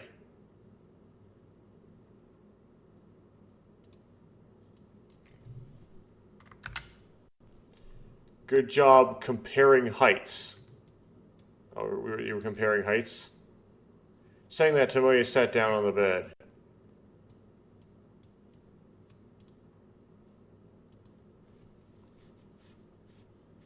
The three of us would always compare heights at the beginning of spring, but Yue, who had never surpassed Tomoya no matter how much time passed, would sometimes get serious and cry. Which is kind of interesting. Sometimes, usually, I mean, if you really are inferior in height, this won't happen, but girls hit their growth spurts first. So there's some time around, like, 5th, 6th grade where the girls are taller. Wasn't this a plus? While I was doing it, the door opened and I hiccuped back. Oh. Hiccuped. Was that just Yue? One time while I was doing it, the door opened and I flipped over. Oh, was it Yue?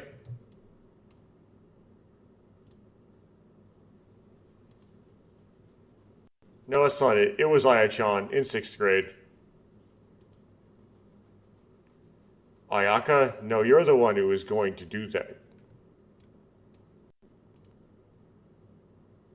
No, it was Aya-chan.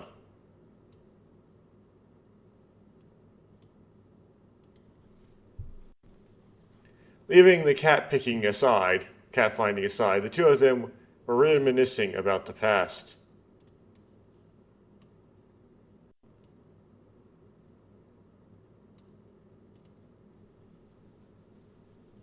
If Aya-chan were here, she'd be like this right now. She'd probably go over Tomo-chan in a daze.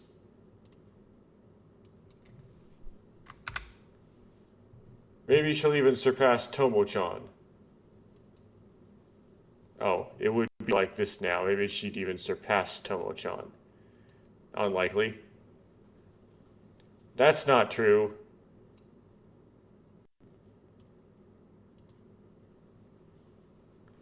Her voice was cheerful, but for a moment Yue's expression clouded over.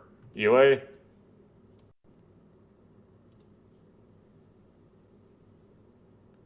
Oh, did you look for this place? Yue quickly hid under the desk. There is no such place. I don't know. Hearing that voice, Tomoe appeared under the desk as well.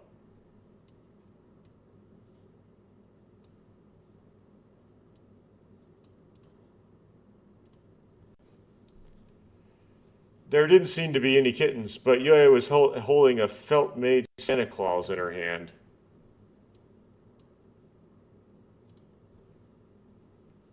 This is Aya-chan's.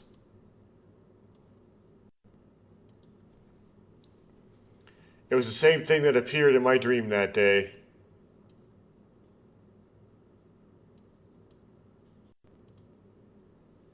Yes, it is Ayaka's.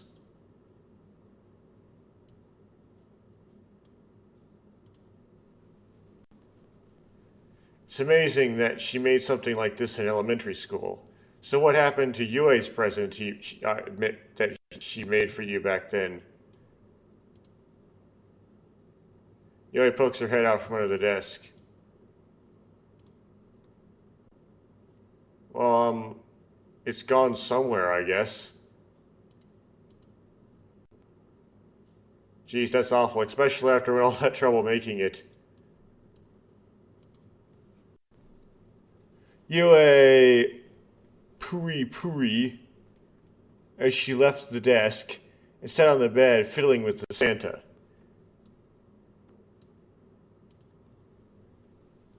That's right, you were under the tree that day, weren't you? That's right, I don't have any good memories anymore. That's not true. That was fun in its own way. Tomoe smiled as he said that, then sat down next to Yue.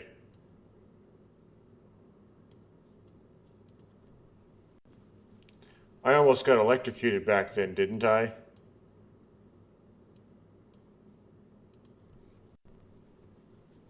That's right, Tomo-chan's father saved you. You know, you fell for the light-up cord.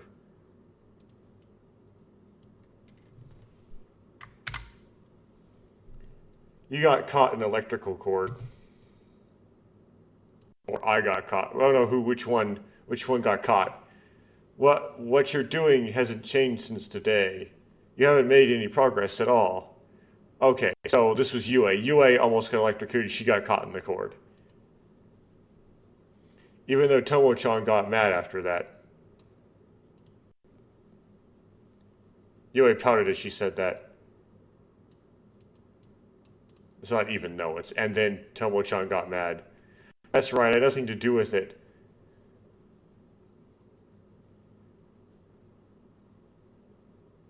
Ayaka got mad at me for not watching you, I think. I had nothing to do with it. Ayaka scolded me and told me to keep a close eye on things.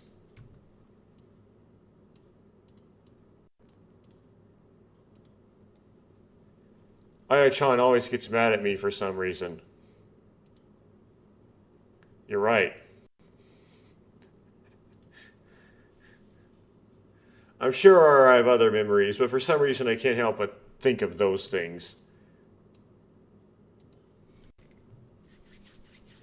But for some reason, it didn't seem solemn, and every time I remembered, I felt like I was about to burst out laughing.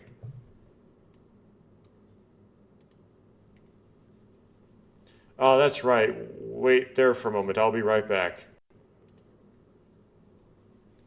Yue remembered something, then looked up and left the room. Oh, so Yue said that. Sorry to keep you waiting. This is kind of heavy. It wasn't long before UA came again. Something in her hand. UA returned with rope in her hand. Okay.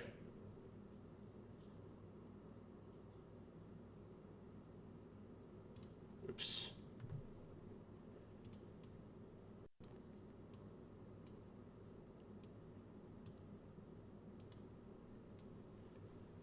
Here we go.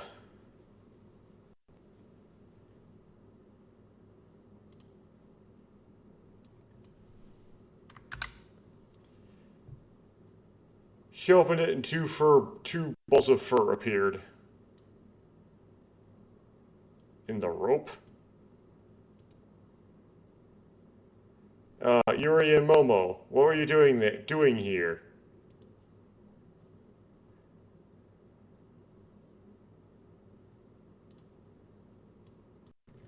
Tomoya left the door,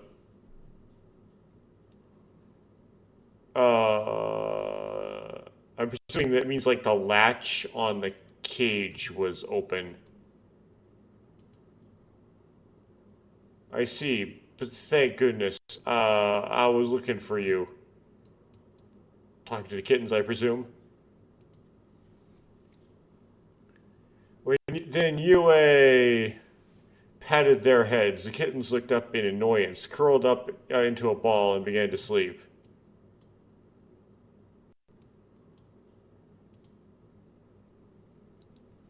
They're all asleep, aren't they? That's not true. Oh, that's right. This is it.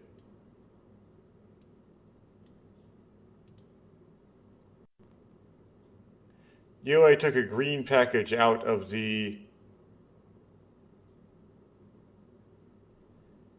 bag she brought. Oh.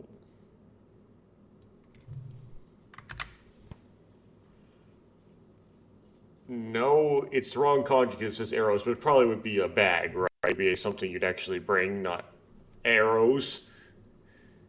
Yes, Merry Christmas.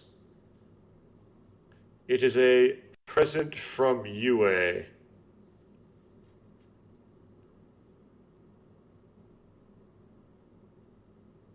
But there is actually a Santa there. It's like UA Santa Kara, which is from no presento dayo.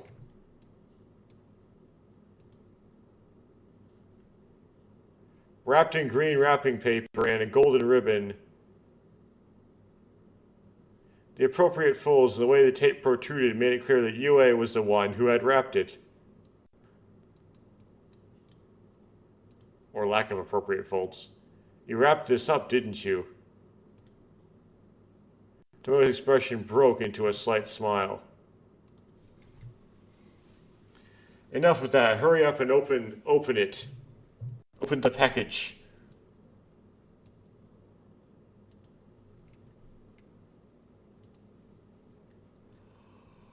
As he was told, Tomoya unwrapped it, and an album with a white cover popped out from inside. On the cover was written Memories in UA's handwriting.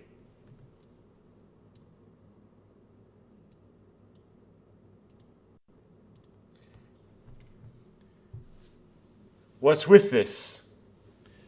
Right, so the one intro, which probably was for the Dreamcast version, I think. The album. I see where the idea for that intro came from. It's amazing, isn't it? Right?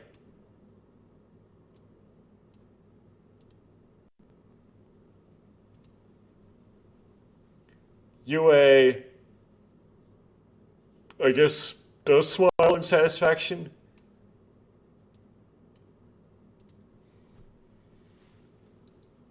I flipped I flipped open the cover to see a picture of Tomoya, UA, and Ayaka from elementary school. The three of us on the green line, carrying rucksacks.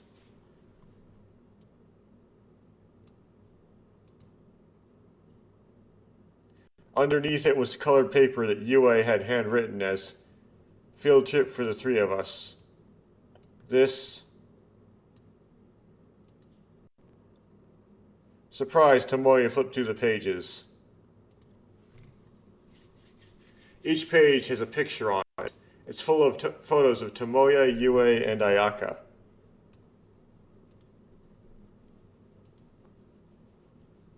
And each of them had Yue's handwritten title on it.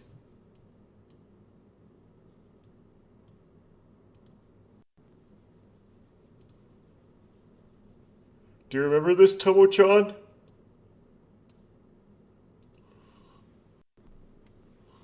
Yue pointed at a photo of her first trip to the beach. Are we gonna get that scene? Tomoya nodded silently as he slowly flipped through the pages.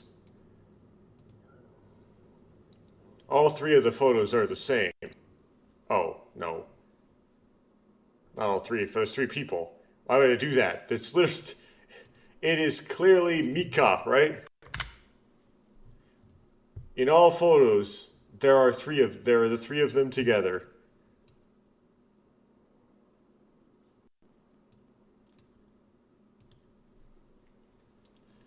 Yue, Tomoya, and Ayaka in the picture all had happy smiles.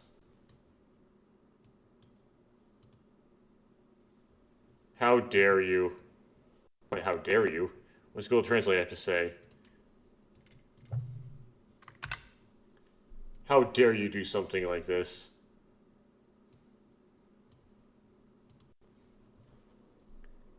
There's a lot of work. I made it by adding more pictures.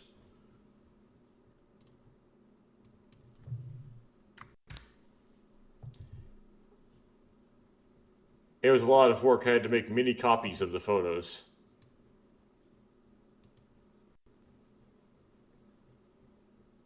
Yue smiled proudly in response. Then Tomoya's hand stopped.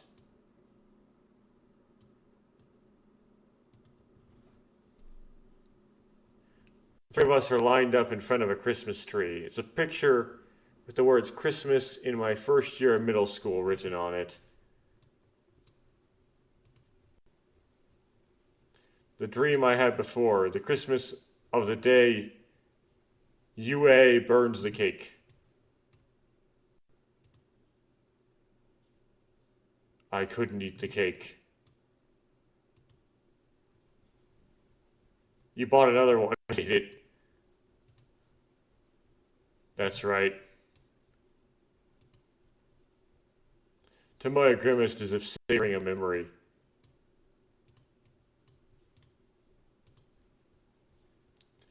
I'm already immersed in my memories. Remembering...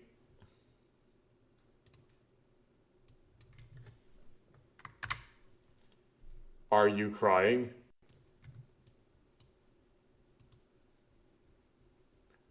No, but I'm surprised this album.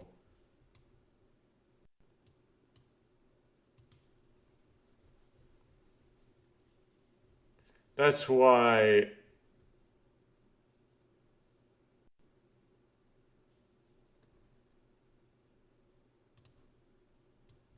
Okay. That's why I wrote Guide. The three of us have always been together and will always be together, but I made this album so that Aya's image inside Tomo-chan and Yue won't change.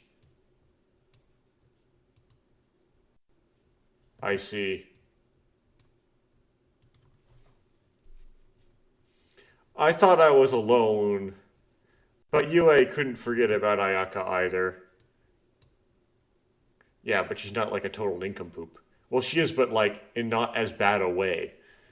Like she's just kind of ditzy, right? But you're like just malicious, unaware of these things. Tomoya was ashamed that he'd been so cold to Yue.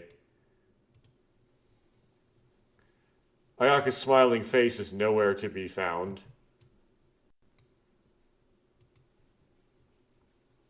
Even so, somewhere in his heart, he didn't want to believe it. Not just Tomoya, but Yue as well. Ayaka, you look like you're having fun. Today also. Tomoya's hand was still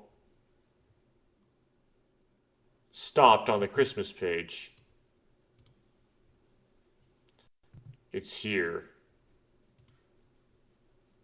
Surprised, Tomoya looked at Yue.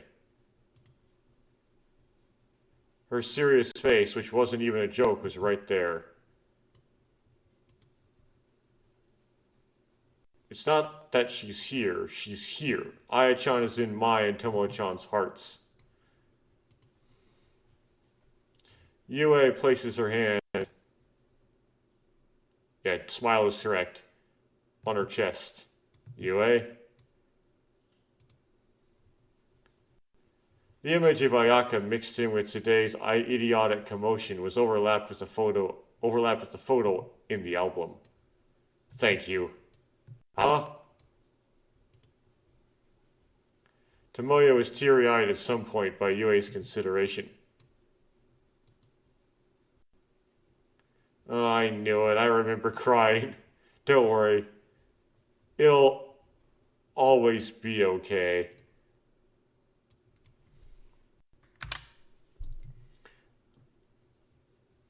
Oh no, I'm crying now, remembering all this. It's okay. I'll always be Isho. Google Translate is a hard time to say. Oh, wrong kanji. Okay. I don't know. I don't know what that means. Wrong kanji. Sorry. Gomen. Ha. Yue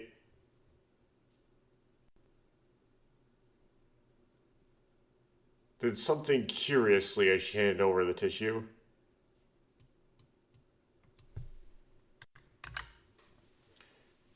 Yue gives me a puzzled look as she hands me the tissue.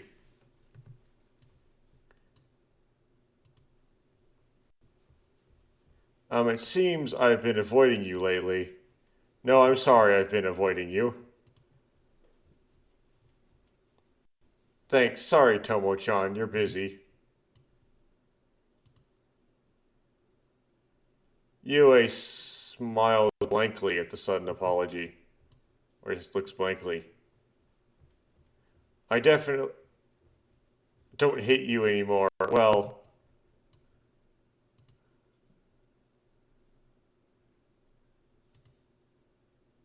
or don't hate you. It's fine, it's fine. Don't cry, okay?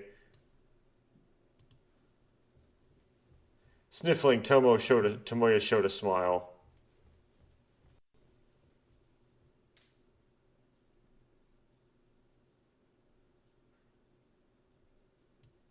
We'll get it at the end.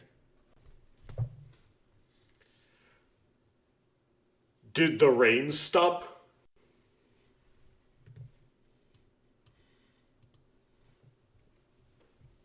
Tomoya, who had been looking back at the album with Yue, noticed the sound of the rain had stopped.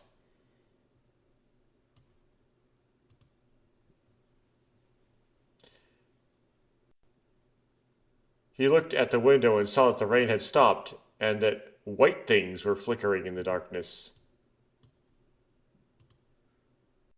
Ah, it's snowing.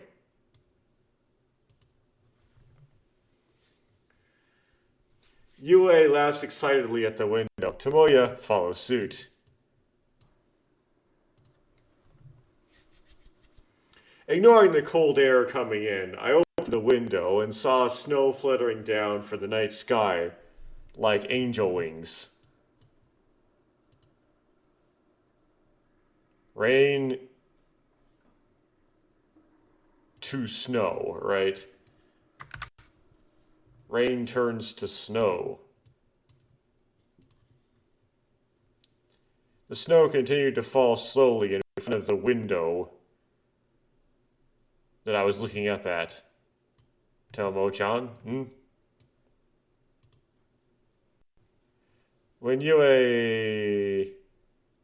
Then Yue leaned close into Tomoya. You don't have to force yourself. We don't have... force yourself to act like lovers. Yue can stay like this. I'll be happy as long as we stay like this. Tomoya hugged Yue quietly and naturally. The snow continued to fall in front of them, showing no signs of stopping.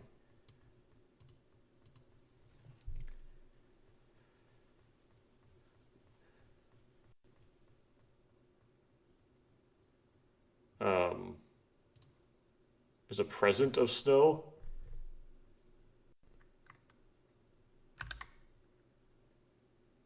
Yeah, it's like it was if Ayaka had made it fall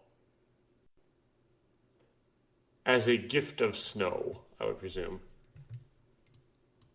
I don't know if anything to do with. Okay, Ashita tomorrow. Starts with tomorrow, and I don't know what. I wonder if it'll pile up tomorrow. Tomoya murmured as he gently embraced Yue. Before they knew it, there were two kittens playing at their feet. Snow flutters down to congratulate them. Feeling the warmth of Yue's body, Tomoya thought, I'll call Shin out by the beginning of the year and have him clean up the room where the still bad tasteful decorations are.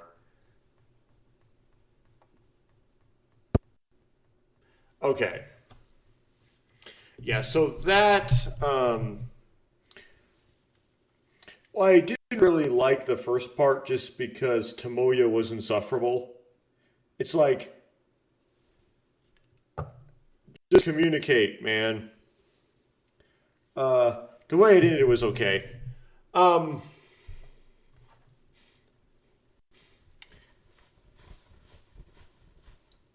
So, let's look at the clear list.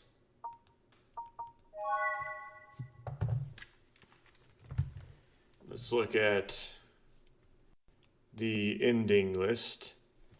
Okay, so after story Indo is listed as ending number 11, which means that doesn't help me in figuring out if I've gotten all of the endings in the main game. I believe I have, but it doesn't help make that 100% sure, because if it were number 8 it would, right? But it's listed as number 11. So great, that leaves 3, and maybe Pure has 3 endings. Okay, going to the scenes list.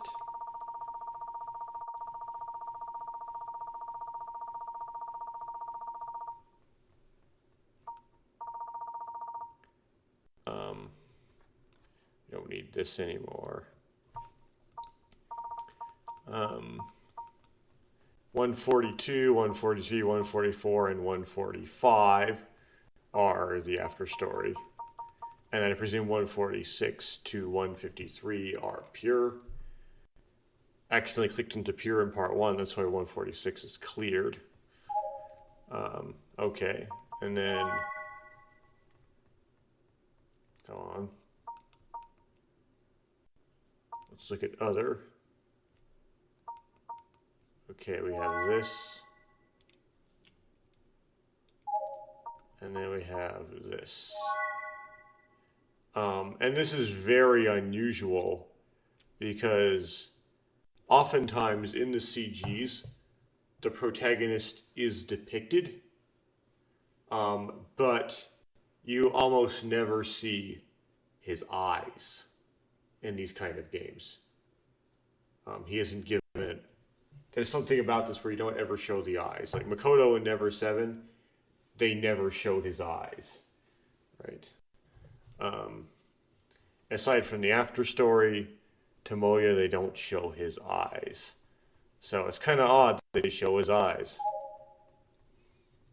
Or create a character design for him that includes the eyes.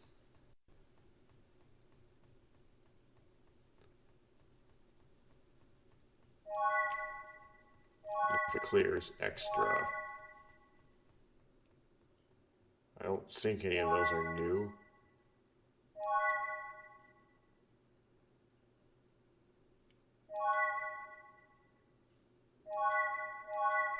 Yeah, the after story doesn't clear anything in the extras except for the CGs in itself. And that's all. Which would just be the first 4.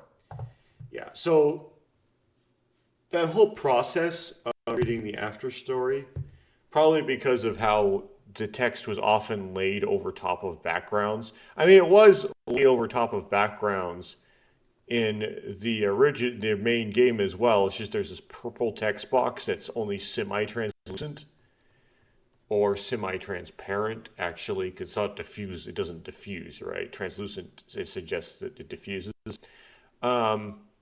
which helps.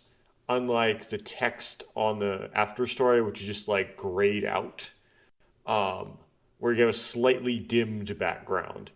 As a result, you get more weird artifacts and things, and more lines were lost.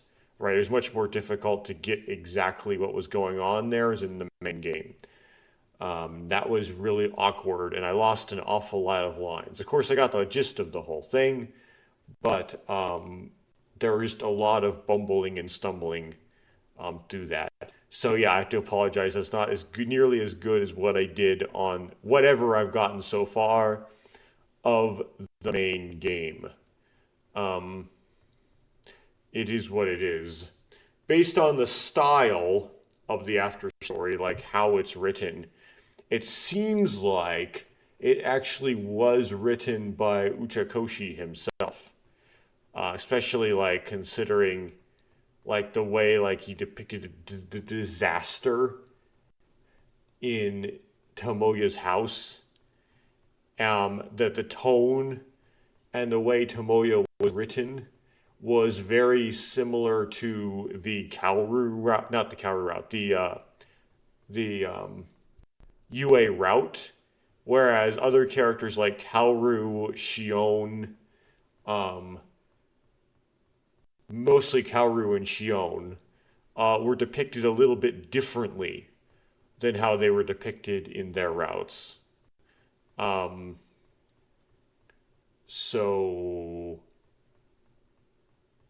that's what my guess is. Additionally, Santa killing people with an axe. That's kind of a dead giveaway who wrote that. Yeah. Now, as for me, somewhere around November 3rd, it's going to start becoming.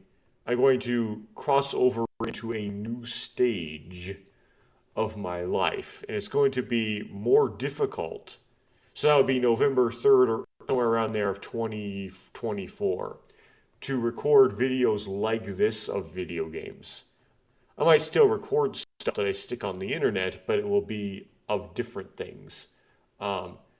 The other YouTube channel I have out there, I think it's called Skedmath, which has been dead for years at this point, I believe, may actually come alive again.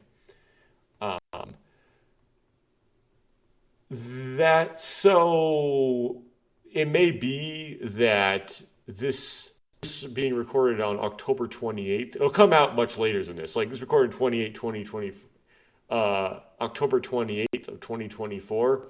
It may not actually even get published until 2025 because I'm so behind on publishing these things. I have so many other. It's like the bottom of my priority list is getting these things published. So they tend to not get published in any timely fashion.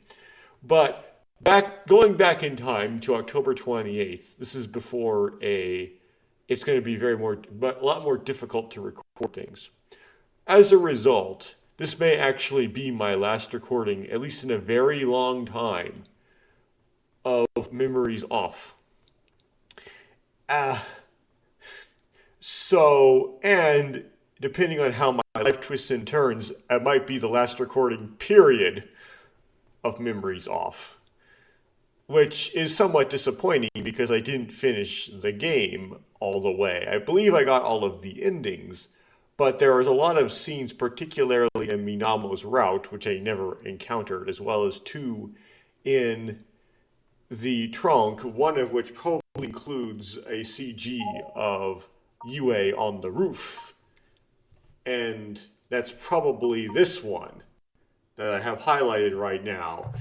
And I won't find that scene ever, as far as I am aware, as of now.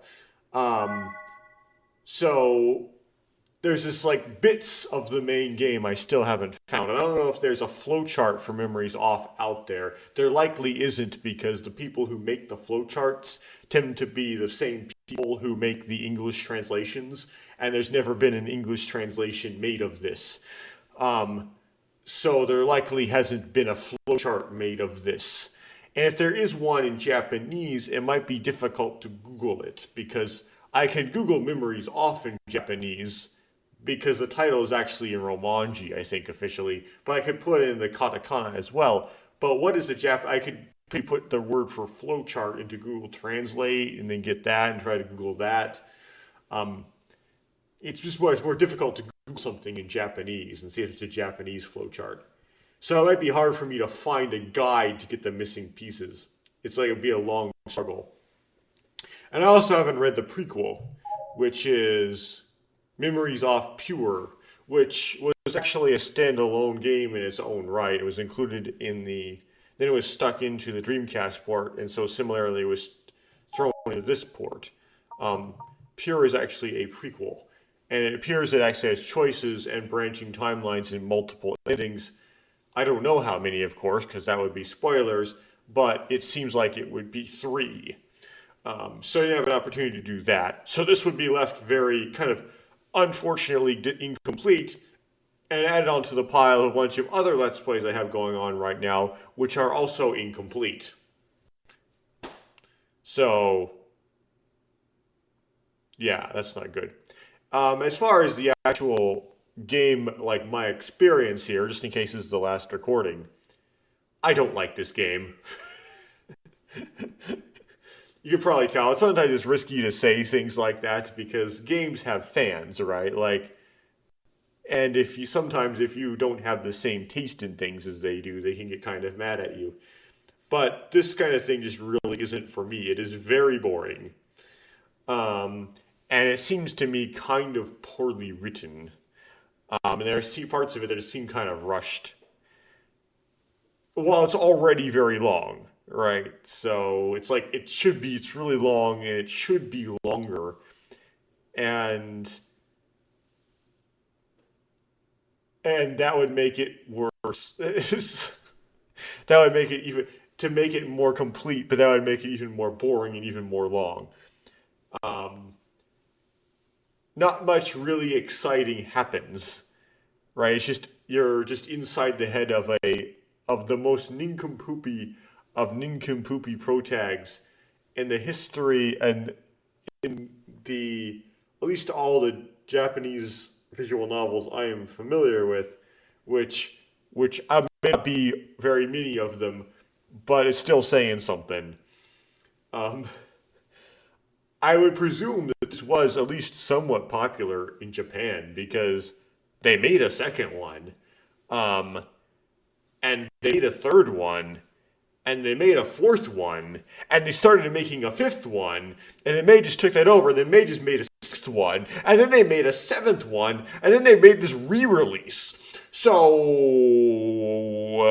if they thought any of that would be any sort of commercial success, the first one must have sold at some amount of wellness. Like, it must have done something. But I don't know how this is really seen amongst the Japanese audience. Is it kind of like a meme? Is that what this is? Is it something they make fun of? I don't know. Now, the Wikipedia page for the second game says much less than the Wikipedia page for the first game, which actually says a lot. Now, I managed to avoid plot spoilers from the Wikipedia page, despite me going to it a couple times before actually playing the game. But there is a lot about this game on that page. Whereas Memories Off 2 there just isn't, and which is good. But the first line, which I did read, even though even reading the first line of a Wikipedia page on a game can give you major spoilers, said that it was a more intense scenario than Memories Off 1, the original Memories Off, which may mean that it's a better story. It might be a better game than the original Memories Off. And that seems to be sort of a a bit of a pattern with these visual novels. The second game sometimes is more famous. For example, Mage's big title, right? This series that starts with Chaos Head. The second game in that series, called Steins Gate, seems to be more famous than the first game, Chaos Head. Also happened with the Infinity series, right? Never 17 is far more famous than Never 7, and generally considered a lot better. I don't know about AI the Somnium Files, what exactly happened with it, but I can tell you the second game is much better. I guess the fan consensus with Danganronpa is that the second game is better. That being said, I actually prefer the first game, but I think I'm actually not a huge minority. I've read comments that kind of agree with me on the internet, but it's probably more popular to say the second game is better. I've heard people say that Zero Escape, the second game, is better. Again, I'm not sure about that one either. I might disagree, but it seems like if you were to poll the fan base, the second game might get the popularity contest. There tends to be a more famous or better thing going on with the second game. But with this game, based on the Wikipedia page verbosity, I presume the first game is the most famous of the series. But the second one might be better, I don't know. If you look at the album, not really confused by this, but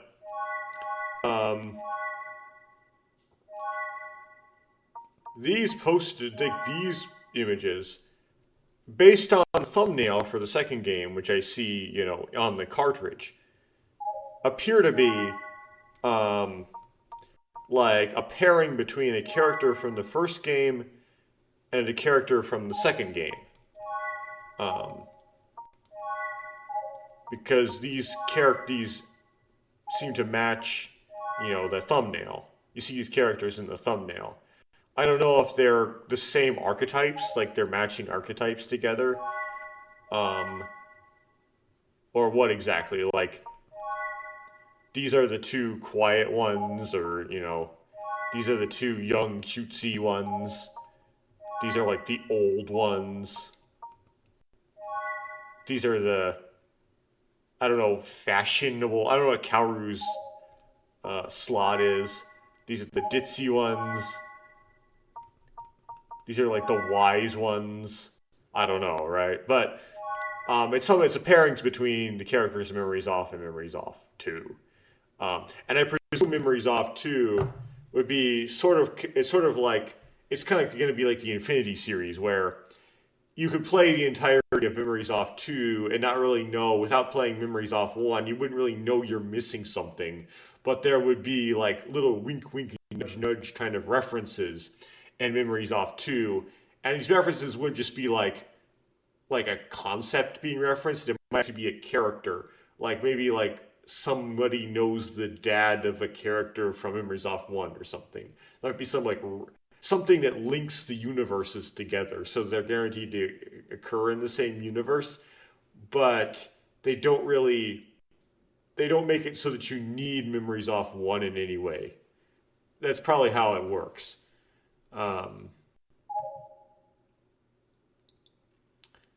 Okay.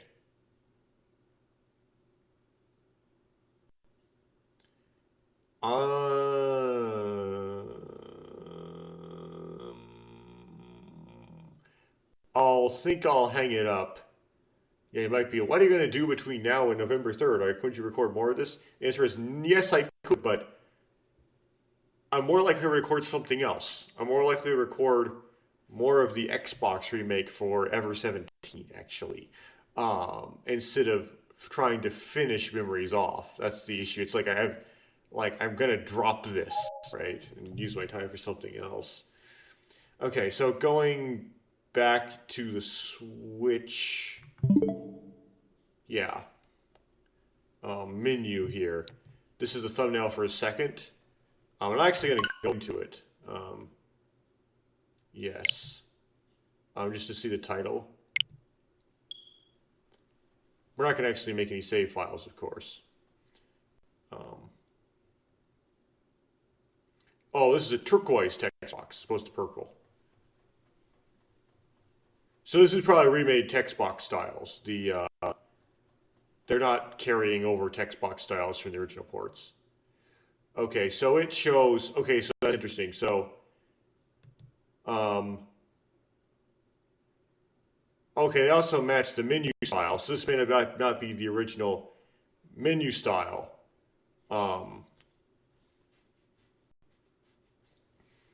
To Memories Off 1.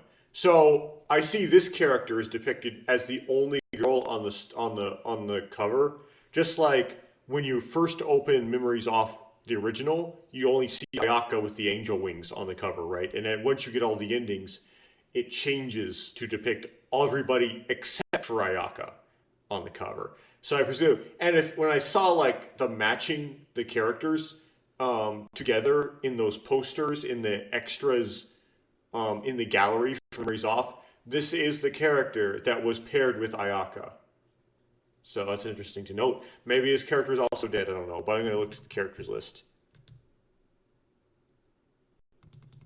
Oh, great. What do those kanji mean?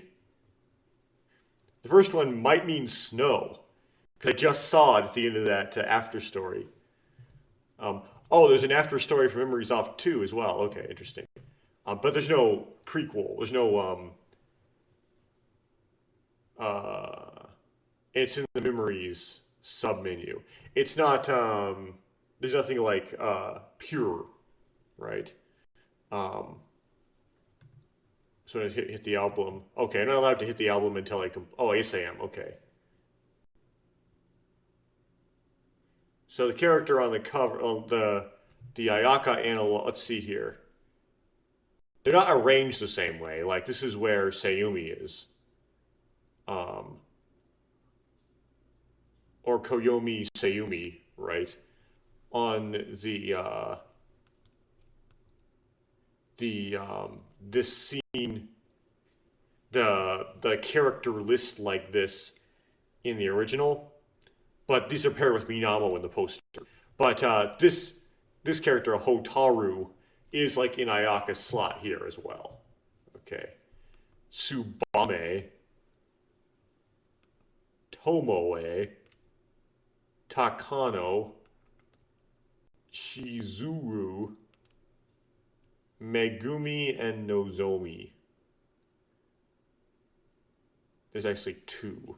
Okay, that's kind of weird if this is a romance. Okay, well I'm going to exit this because I'm not going to play Memories Off 2 a second at the moment. I actually want to complete Memories Off.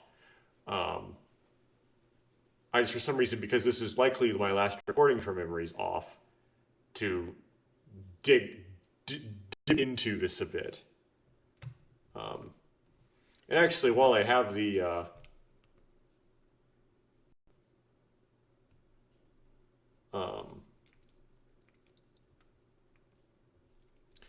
I'm here. This is Memories Off the Third, but it has some fancy title as opposed to Memories Off the Third. How do they do the menu here? They do give this a common menu.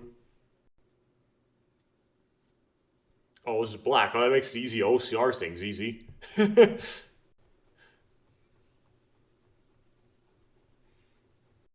Yeah, this doesn't, none of these have the original text box and menus because they've adapted the menus. Okay, so there's two characters on the menu.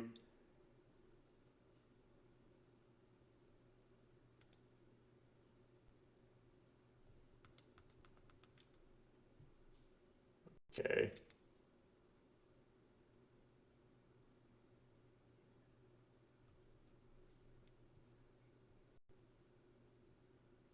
There's more characters, 7. It's supposed to 6. That makes things way more complicated. Okay.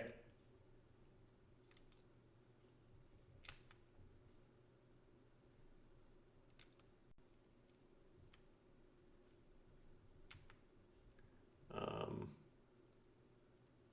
okay. And then this cartridge has 4, so this is the 4th one.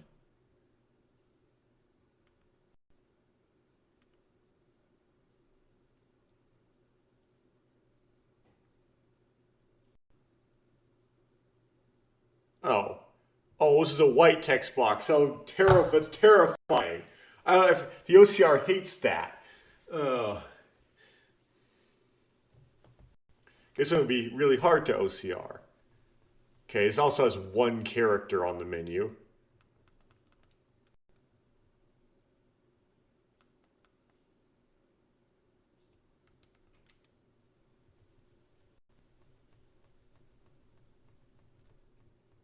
Wait a second. That character doesn't show up in the album. Oh, yeah, that's Inori. Okay, so this is back down to. So now we're down to 5 as opposed to 6. It's like they went up to 7 and then they went down to 5. Because Memories Off, the original Memories Off has 6, Ayaka, Yue, Kaoru, Shion, Minamo, and Koyomi. Although Ayaka isn't really about, she's a bad name, so it's 5, actual like character choices. But there's 6 routes because Yue has 2, right? Her name is Karin. Um,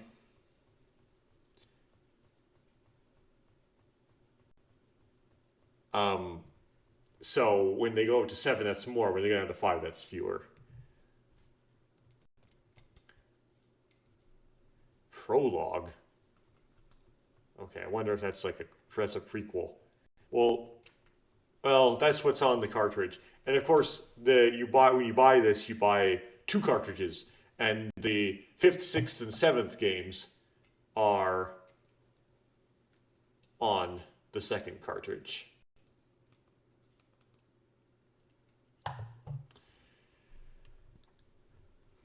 Well, that's it for now. If you watch any of that or any of this whole Let's Play, this might be the end. Thank you for watching it. And more stuff will trickle out having to do with Ever 17, but that's. Oh, I also have some like recordings of me doing Getting Over It as well, which I haven't published. But after that, I don't know. It'll get kind of sparse.